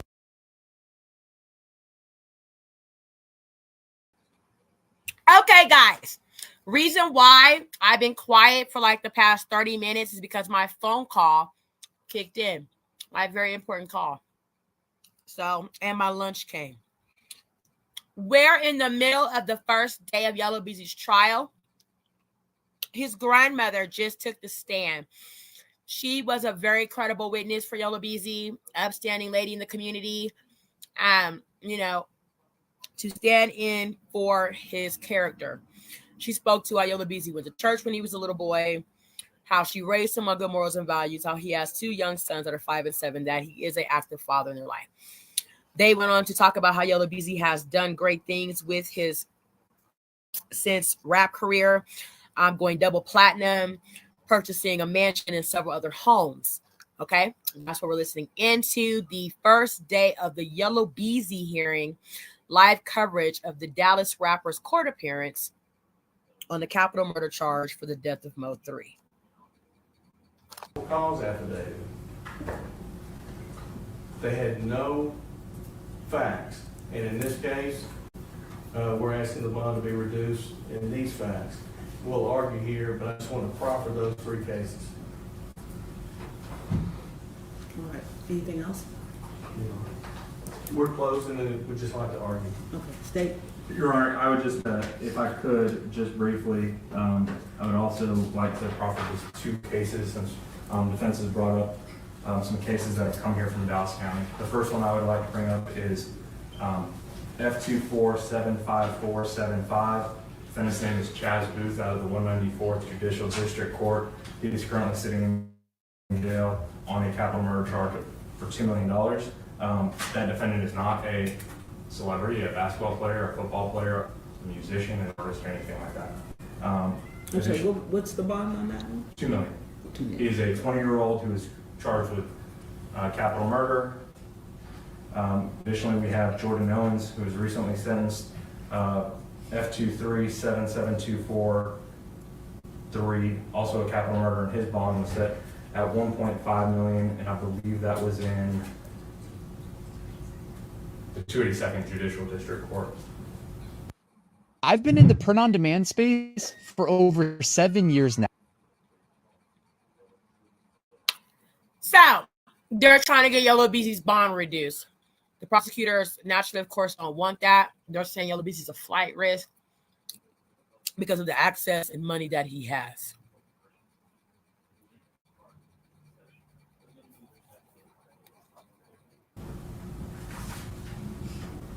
And that's, as far as cases, I'm not going to keep going with. I'm not going to go back and forth. So that's all we have as far as rebuttal and trial. Your arguments? We'll waive and reserve the right for a rebuttal. All right.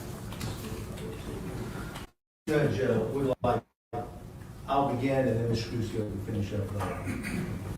Your Honor, as you know, under 1715, the court considers certain facts in the bond reduction hearing in determining whether to reduce the bond.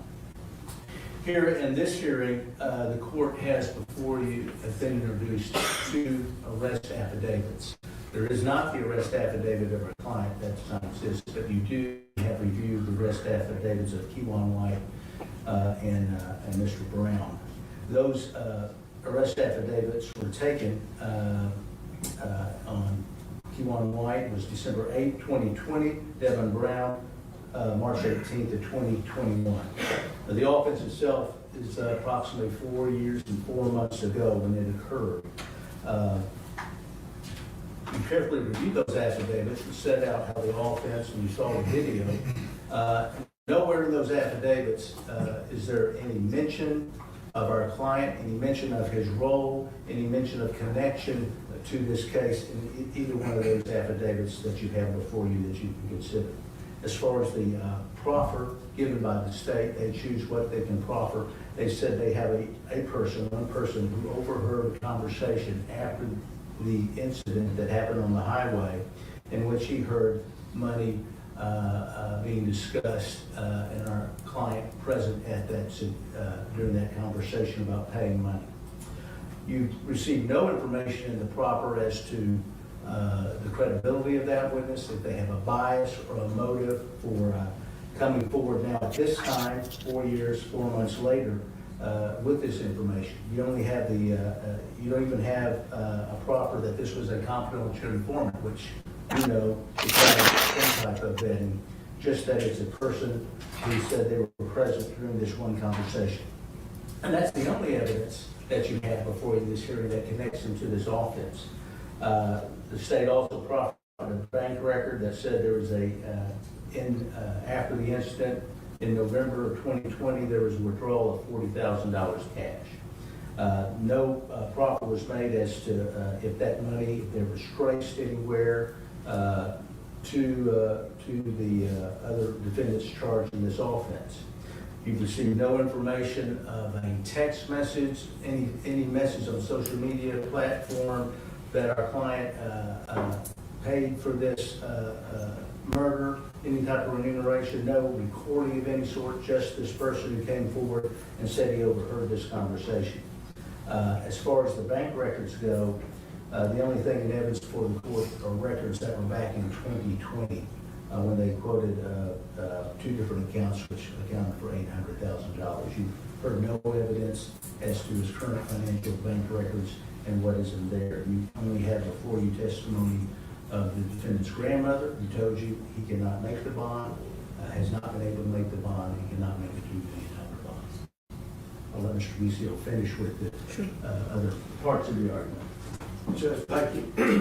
I'm not going to go back over what Mr. Shook said. What the court has before you is a case that's been investigated for 5 years, and my client, Conway, is a citizen of this community that has no flight issues. He has not left this community. He stays in this community. His family is sitting right back here in the courtroom that showed up to the support in this community. A big factor of this is that he has significant ties to this community. The current bond conditions that you have in place with a leg monitor would be whatever concerns that the state may have or the court may have to know where he is.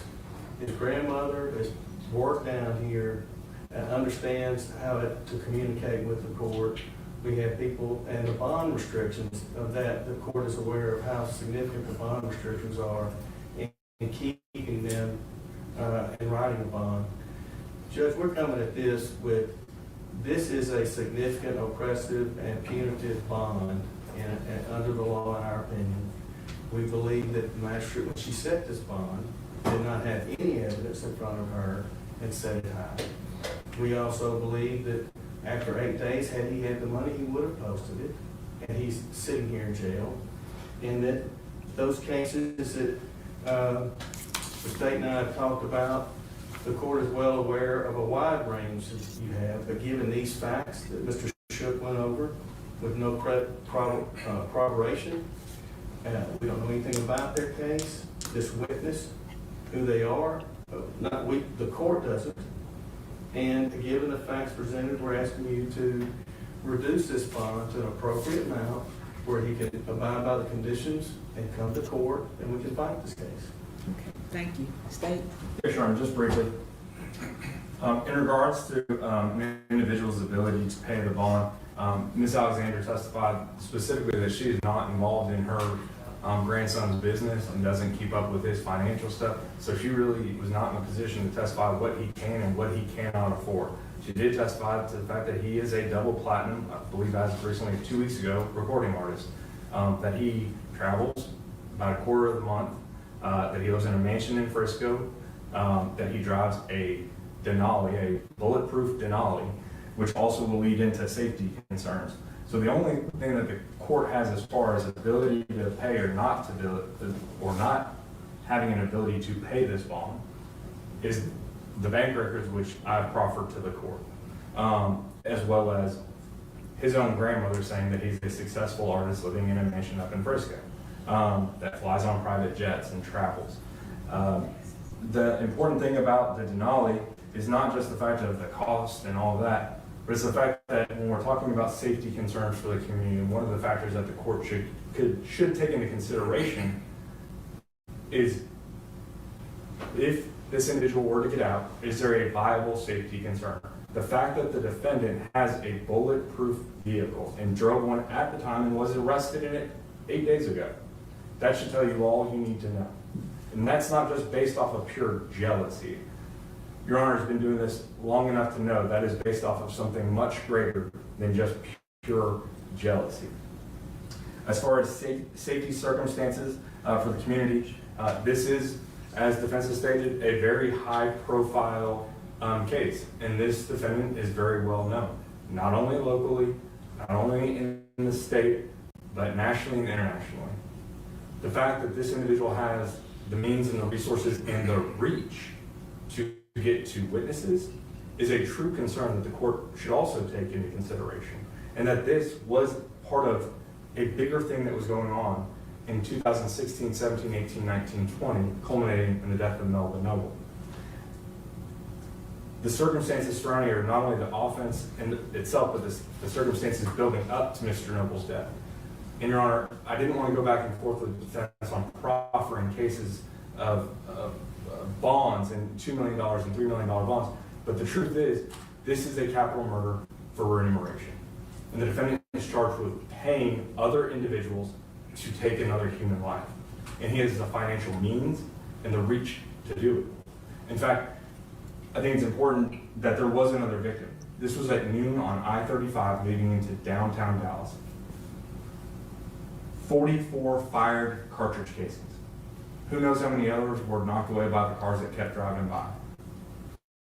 Melvin Noble was hunted down on November 11th in 2020, a beloved son of Dallas. It could have been so much worse, and that's a terrible thing to say when it's a capital murder for remuneration, where he has paid another man to hunt down and kill somebody in broad daylight. Your Honor, based off of all the testimony and the facts that have been presented in this court, we'd ask that you leave the bond where it is at, currently at $2 million. All right, let me have the exhibits, and then if you all will give me about 10 minutes, I'll respond.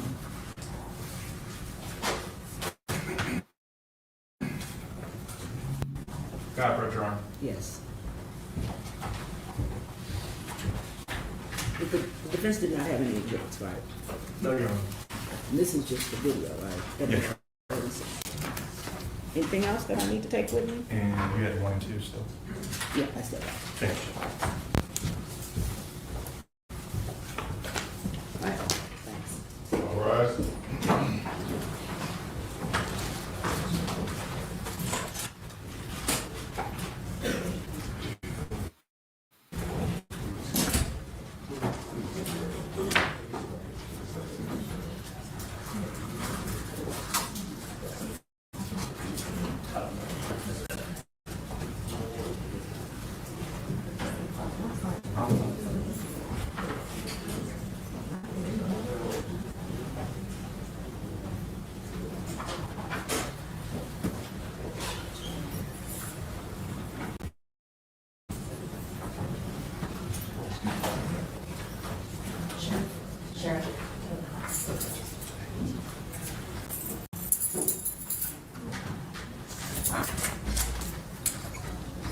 It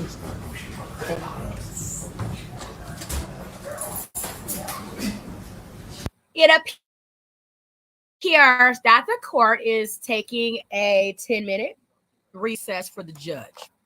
What do y'all think so far? Yella Beezy's grandmother got up there. She spoke very kind words over her son's life, visiting her every weekend, attending church, you know. However, I feel for his grandmother, because if she has seen any of the things that have been circulating around the blogs, you know, it just hasn't looked good, as far as her grandson being shot 8 or 9 times, him having a continuous, you know, rivalry with other artists that was, you know, very hostile and volatile, and ended up lots of people being shot, a couple people dying and things of that nature. Okay, we're going to keep it on there while we wait for the judge to come back in, but we're going to watch the court footage while it's still running. It looks like somebody's recording from outside or in the back, y'all. It's unfortunate. So we're going to talk some tea, okay? All of the attributes and things that they spoke to about Yella Beezy, unfortunately, his actions outside of his music career are not painting him to be, you know, the most, the best possible civilian, you know what I mean, that he could be. Whereas, you know, just shootouts and fights and lots of different back and forths of diss tracks that would ultimately, you know, lead to them using them in the court against them. And you gotta know, this is not the first time that we have saw things like this occur, right? Where they use the tracks, the lyrics that rappers speak, right? Let me make sure you guys can hear me. Okay. Like the rapper that was with No Limit, right? That started back in the 90s with No Limit, Nazi Murder. Another guy had just really came out, right? And he was in a nightclub, and a guy ended up getting shot and killed, and they used his lyrics only to sentence him. He did like 25 years, 30 years in prison. He just, you know, recently has been released like the past 5 to 10 years or something like that, y'all. So they only used his lyrics. They put him in a courthouse that, you know, was not of his peers, was not of, you know, anyone that may be relatively familiar with his music and maybe understand, you know, his reasoning behind how he was on the day-to-day, you know, basis, living his life, just trying to survive in the Magnolia Projects, right? They put him in a courthouse with nothing but older, elderly Caucasian people that, of course, would not ever have heard of him or anything. But when they heard the music that he, you know, was putting out, they automatically, you know, convicted him. So they do that to rappers. While some of us may think, oh, it's cute, oh, it's, you know, invigorating or inspiring to listen to rappers talk about killing each other in very heinous, malicious ways, when someone ends up dead, you know, surrounding their circle of life, they go back and they use those lyrics to prosecute and convict them. And that appears to be what they're doing to Yella Beezy now. Okay.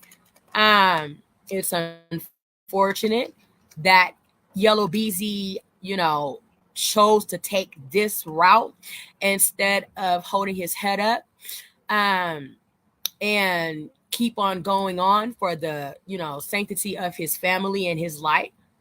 Because what do you do when you are seemingly being taken care of by a person, just like if a person dies without life insurance. Okay, what do your family do?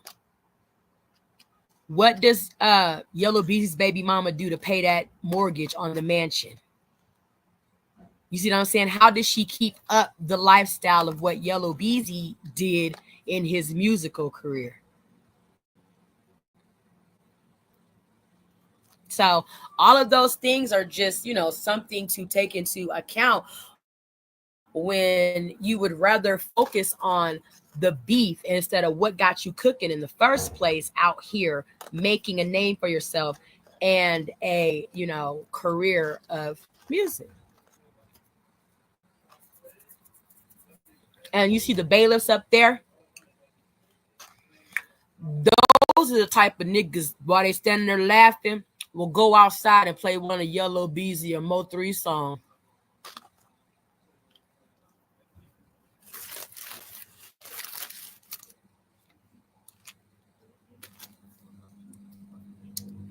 And talk about them in the sense of, yeah, that dumb nigga, and we got Yella Beezy in there, man. Yeah, we just took Yella Beezy out till the judge come back from reviewing the footage of the two alleged hired hitmans, man. Y'all like that nigga music, but that nigga dumb, man. That nigga dumb for that shit, man. Just out here wasting their life. It ain't lying. You see what I'm saying? But these are black men that chose to do the best they could to stand on the side of right by being a civil servant in the eyes of the judicial system. You see what I'm saying? They're looking at Yella Beezy like you took an opportunity to make a career, make a, you know, monumental life for yourself. And this is the low level energy that you potentially may have allegedly brought out into the community. This is not what the community put into you. Why did you put this back out in the community? This is going to be a hard one for Yella Beezy, because the court opinion already is not in his favor. Let's listen in. The judge just walked back in. Okay, go ahead, get the defendant back out.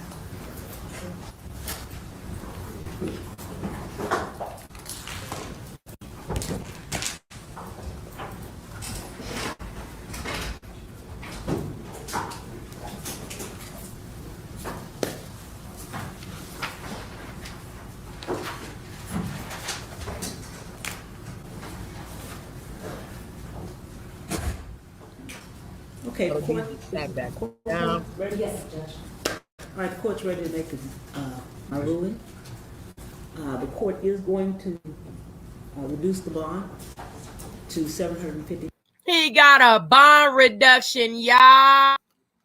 The court took into consideration, certainly the biggest consideration was the offense, the severity of this particular offense. It's pretty egregious to watch that video. But the court also took into consideration the evidence or lack of evidence that the state presented. That was a factor also. Another thing I had was the financial statement that the defendant was to put on file. He didn't seem to take that very seriously at all. And that causes me concern about whether or not he's taking seriously the allegations against him. So I am going to set the bond at $750,000 with the bond conditions that were already set. But included on that, I want it to be very clear, Mr. Conway, that you are to have no contact, direct or indirect, no threatening or harassment of any victim, witness, co-defendant. If it's you or anybody on your behalf, there's going to be a problem. Do you understand that?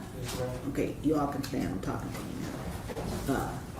So that's going to be a concern. And then I want to make sure that you provide the court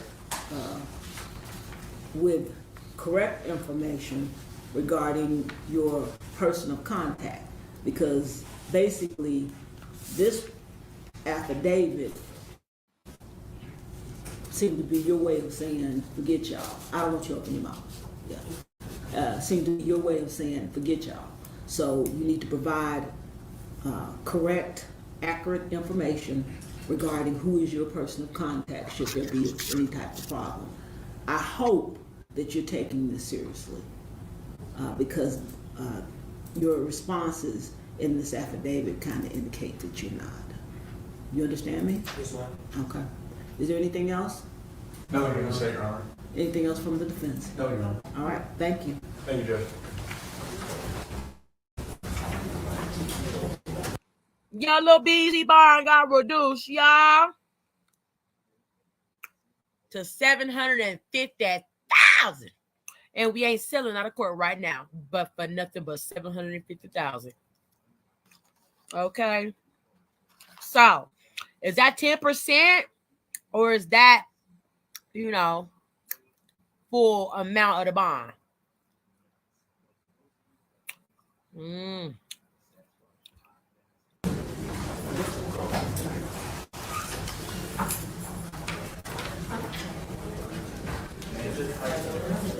We will be continuing to.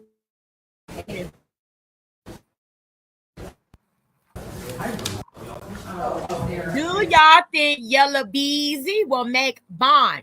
The judge reduced it significantly from $2 million to $750,000. Huh.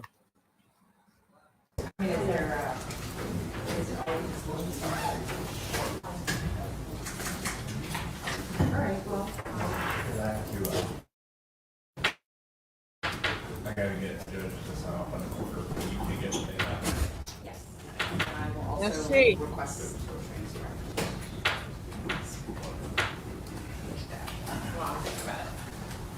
Hi, good morning. Good morning, Judge.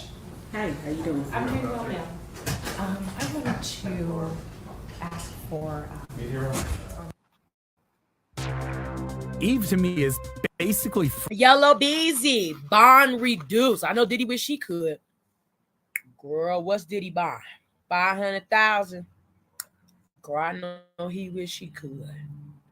make a request to get a copy of this. But do we got a bigger bond than Diddy? Ain't Diddy bond like 500,000? That would be great. Thank you. Are you here with the courts or? I represent Kewan White. Kewan White. Okay, so he's a co-defendant. Okay. Girl. Thank you so much. Now she done walked up in there and said she represents Kewan, his co-defendant. Oh, okay. Was Kewan scared? A little bit, still a little scared. Oh, Kewan. Boo-hoo. That seems to be it for that. What do y'all think, y'all? Bond reduction for Yella Beezy. What is Ratchet TV over here talking about?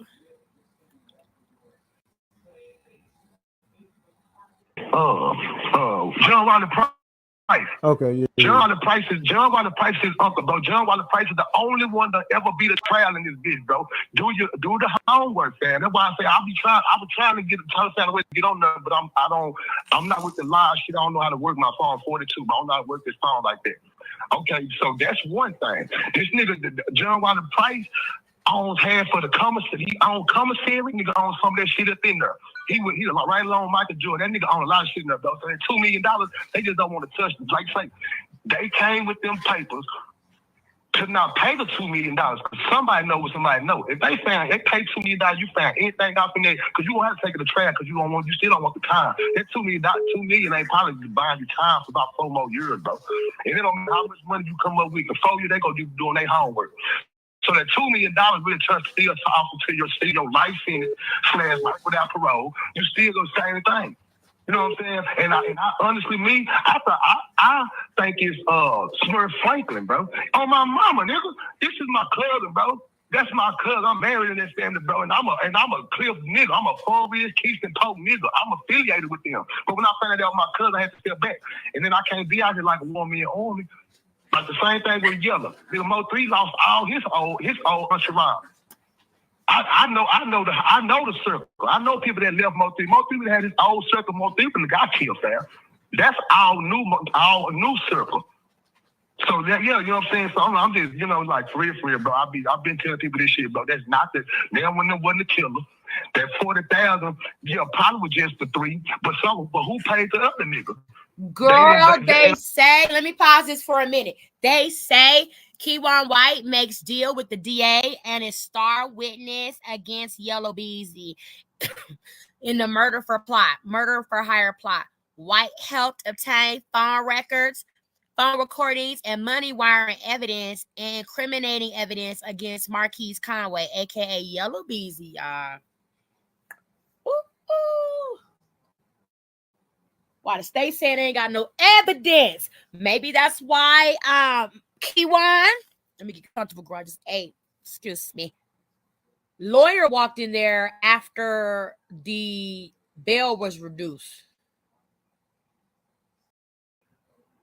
and wanted to speak to the judge because Yella Beezy's defense is saying that they don't really have a lot of evidence on tying him into the murder. But apparently, people are saying that Keywan White has made a deal and has turned over state's evidence, and he is a co-defendant of Yella Beezy. He got phone recordings and money wiring evidence against Marquise, aka Yella. Nobody saying they busted down. So if they busted down, who paid the other niggas? And then who paid for Boosie here too? Come on, bro. Them niggas made this a lot of money being passed around in real life. But yeah, I hear you though. You threw the bottom and said, keep up the good work, bro. Keep up the good work, G. I appreciate you, man. Straight up. All right. All right, somebody, hold on, y'all. Because this other nigga just say I lied on him. Hold on. Let's call this nigga back.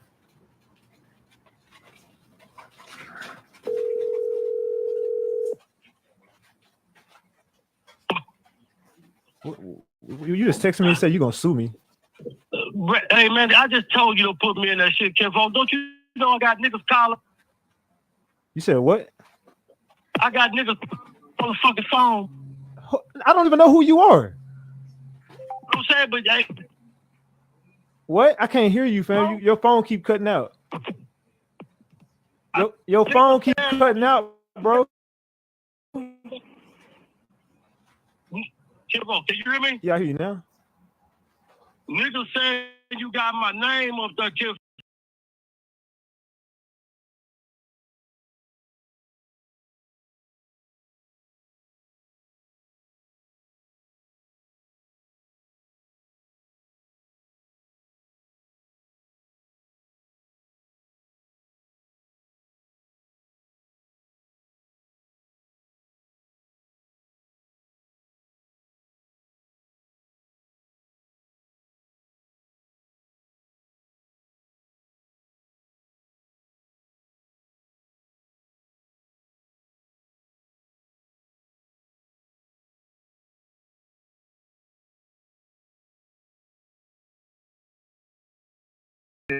Being passed around in real life. But yeah, I hear you though. You threw the bottom and said, keep up the good work, bro. Keep up the good work, G. I appreciate you, man. Straight up. All right. All right. All right, somebody, hold on, y'all. Because this other nigga just say I lied on him. Hold on. Let's call this nigga back.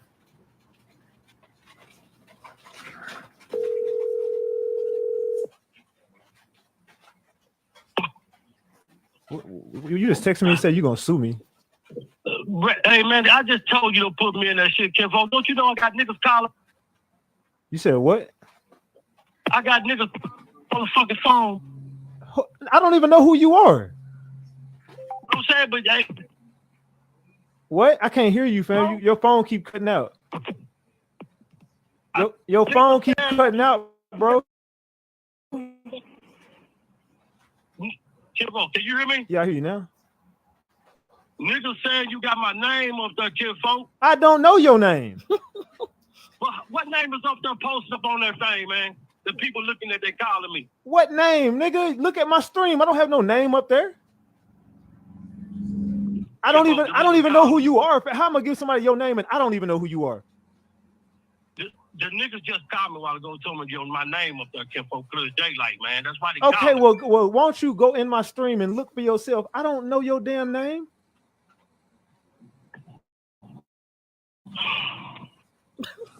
I don't know what dude trolling. People they just love to put themselves in some shit for no apparent motherfucking reason. Ratchet TV is up here talking about, like everybody else, the Yella Beezy court hearing, right? This nigga done just, you got my name up here. Like, what are you on? He got Yella Beezy court hearing live. Girl. That motherfucker slow. Okay, hold on, Kivo. I'm gonna call the nigga right now. The nigga will tell you what he saw up there, man, and how a nigga know that was me. I'm gonna call the nigga right now. Nigga will tell you the same thing what he saw, fool. I don't give a fuck what he saw. I know for a fact I ain't put nobody know.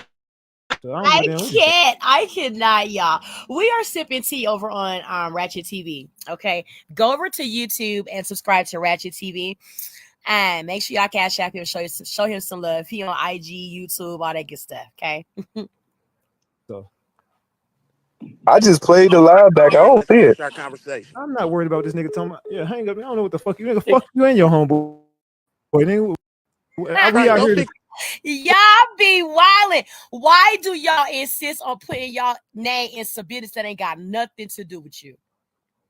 If you want to talk about saying Ratchet TV said come up and talk about Yella Beezy court hearing, y'all on son, my name is somewhere on your goddamn live stream. Is he talking about you? No, we're talking about Yella Beezy today. The alternator, nigga. Yeah, get your weird It ass can't on. be up there. It's a How phone he call. gonna sue you and he volunteered to come up here? And he know I'm on live. Like, nigga, you know I'm sitting here live. You calling my phone on live. Somebody I put his name up there, nigga. I don't know your name. My camera not even on. What is you talking about? Dude trolling, man. Someone got him fired up. Man, somebody threatened the fuck out of his ass. Yep. Hold on, I somebody know else. he ain't one of the dudes on this picture with the 8 dudes. That's Q1. Nah, that's all one person. That's Q1. Oh shit, my damn dog. Stop.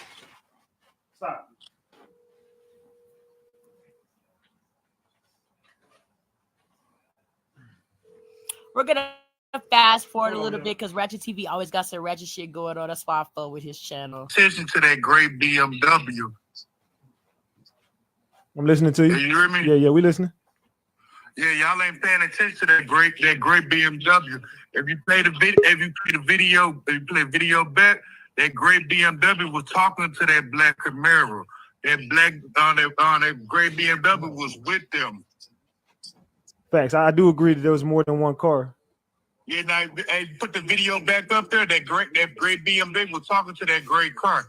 Now you look at that video and that tattoo on his forehead. That is the same tattoo he got on his forehead. You know what I'm saying? They got the same tattoo, but that tattoo can be removed off his neck. See, Yella paid him to do the hit, but all he did was have somebody else to do it. So what they're gonna do is throw the whole case out. You know what I'm saying? They're gonna catch him for putting the hit together, but they don't got the actual person that killed them. Yeah, I agree. So they gonna throw I that case out for him to get all the way out. He gonna say, well, who was the person that actually shot him? If Yella pays you to do the hit. But Yella's There's going too down. many people involved in this case. Y'all gotta look at that great BMW. That great BMW was shooting too. But yeah, I think that they shot his tires. That's what I believe.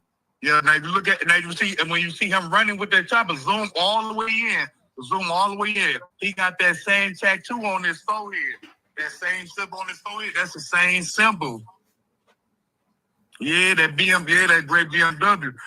And then I agree. The case does seem like it does have a little bit of flimsiness to it. And this is why I think so. They only got Kiwan. Keywan is already in there for several different offenses, heinous crimes. Keywan is a terrorist on the streets, right? So people are known for doing that. You know what I'm saying? If he is known to be around Yella Beezy or whatever, and they already speculating in the streets that Yella Beezy has ties to want to kill Mo3, then Marquise already got, or not Marquise, that's Yella Beezy.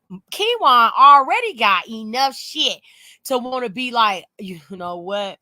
If I give them this and say, because people already, word on the curb and all of that shit, that Yella Beezy wanted revenge for believing that Mo3 shot him 9 times, something of the sort, right?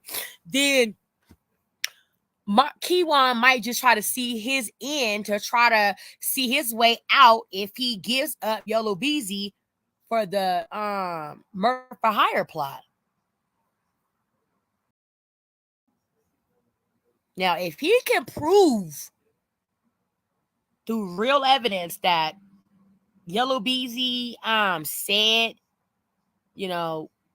whatever to get them to take this attempt out on Mo3, and it ended up with him being murdered, and there's money wiring evidence around the day, you know what I'm saying? Look like it would be some money for hiring a hit, whatever the case may be.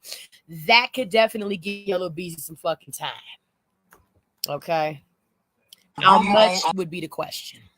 On Texas, they said Trap Boy Freddy was in that great BMW. Now that's the word was in the on the street. They said that great BMW, Trap Boy Freddy and that other dude was in there.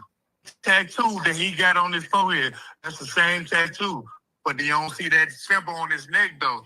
So that can be a fake tattoo to get that tattoo removed to make it seem like it's somebody else. But they said Trap Boy Freddy was in that great BMW next to that black Camaro. All they did is told that great BMW to keep going. Dang. I still don't. I appreciate that, brother. I still. Earlier, Hold we on, were y'all. told that. Hold on, y'all. On the headphone because he can't hear y'all. All right, bro. You got anything else? Nah, that's it though. But hey, the word in the street said they said Trap Boy Freddy was in that great BMW though. All right, I appreciate you, guy. All right. All right, now y'all can talk. My bad. When I'm on the phone, they can't hear y'all. Hey, remember too, we were told that Trap was in and out of different vehicles. Yeah, we did. But no, I got somebody who was on the freeway that day and seen Trap Boy Freddy hop out of a car into a SUV. I got somebody that actually witnessed Trap Boy Freddy doing it, but I had that information years ago. I would assume that's why Trap was posting videos of him in that SUV just to cover himself. Like, nah, I was in this SUV. I wasn't in no BMW. I still don't get how they all ended up. Like, it couldn't have been a coincidence that they all was on the freeway that day. Facts. I think I think Trap was putting himself in those videos just to prove that he ain't had nothing to do with it. That's why he calls his album his distraction. Trap is just nothing but a distraction. But he knows what happened though. Oh, 100%. Some of his people involved. Yep. And that's where Smurf comes in. Smurf was involved. I know that. Sheesh. Hey, to that one dude that said Yella go beat this, no he ain't, because there's too many niggas involved. All they got to do is put the pressure on the right one, and he gonna tell everything. Keywan. That's true. Keywan lawyer just left out of the courtroom when the judge reduced Yella Beezy's bond. So I believe it's gonna be Keywan. She came in, she's like, "Hi, I'm Keywan's lawyer. Yeah, I just want to introduce myself to you because I think after they shut the cameras down or whatever, and she told them, I don't know what the defense is talking about. I have evidence that Keywan has given me phone recordings and money wiring evidence and maybe whatever else he may have. What if he, then gave him the gun? We gonna see.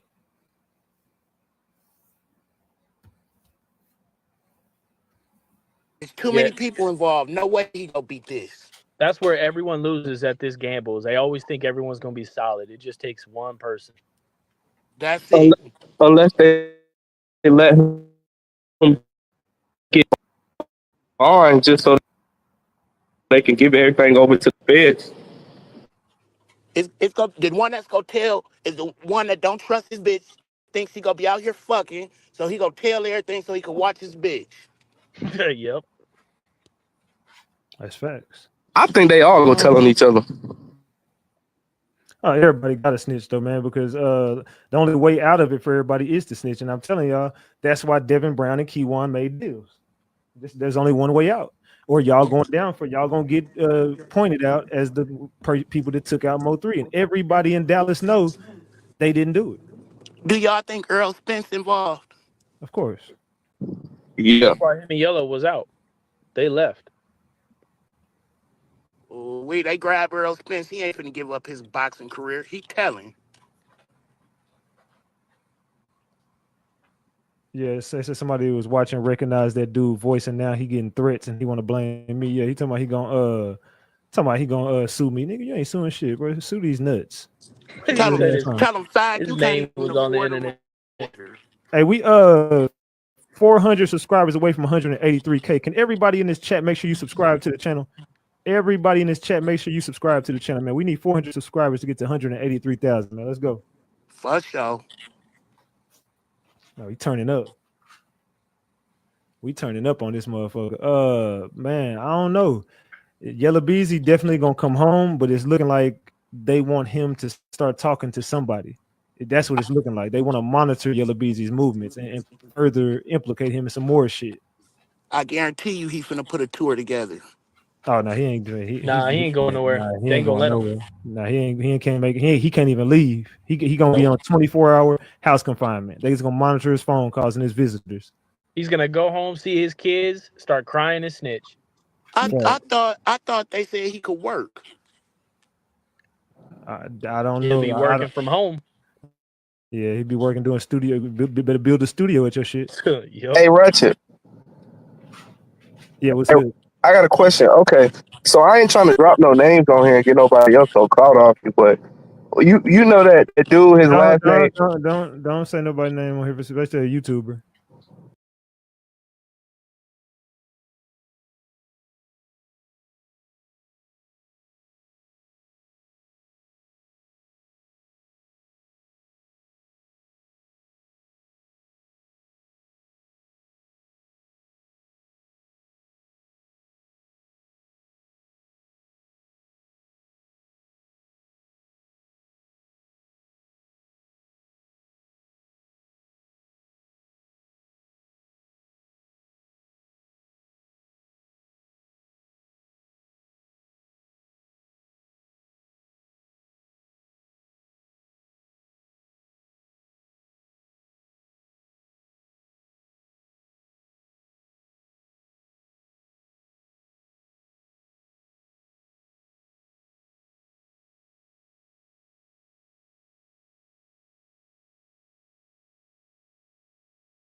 That's where everyone loses at this gamble. Is they always think everyone And further implicate him in some more shit.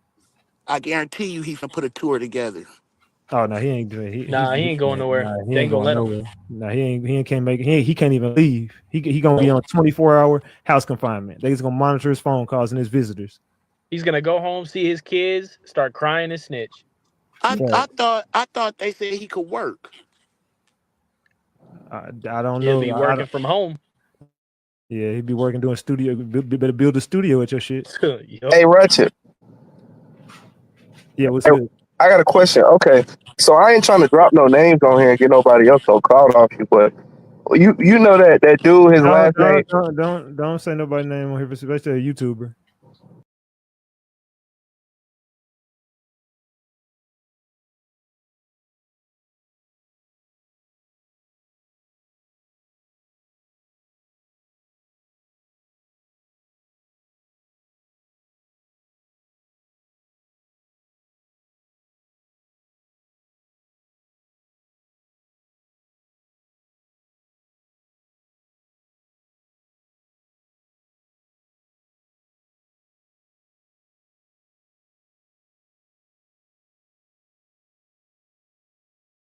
But you don't see that symbol on it.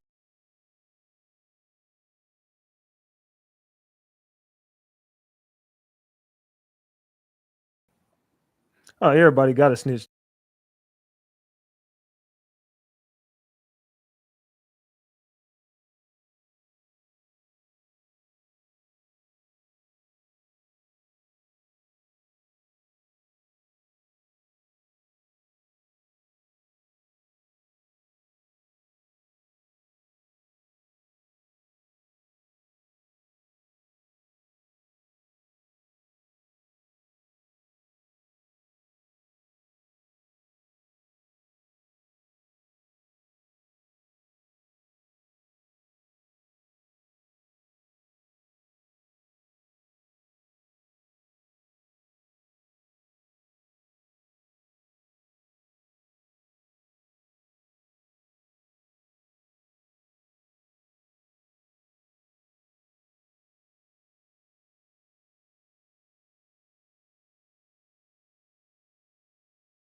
Welcome to Tanisha Talks Tea, where we dive into authentic conversations about ourselves and our community, exploring topics that uplift and inspire us, from personal growth to social change. So grab your teacup and get ready to join the conversation.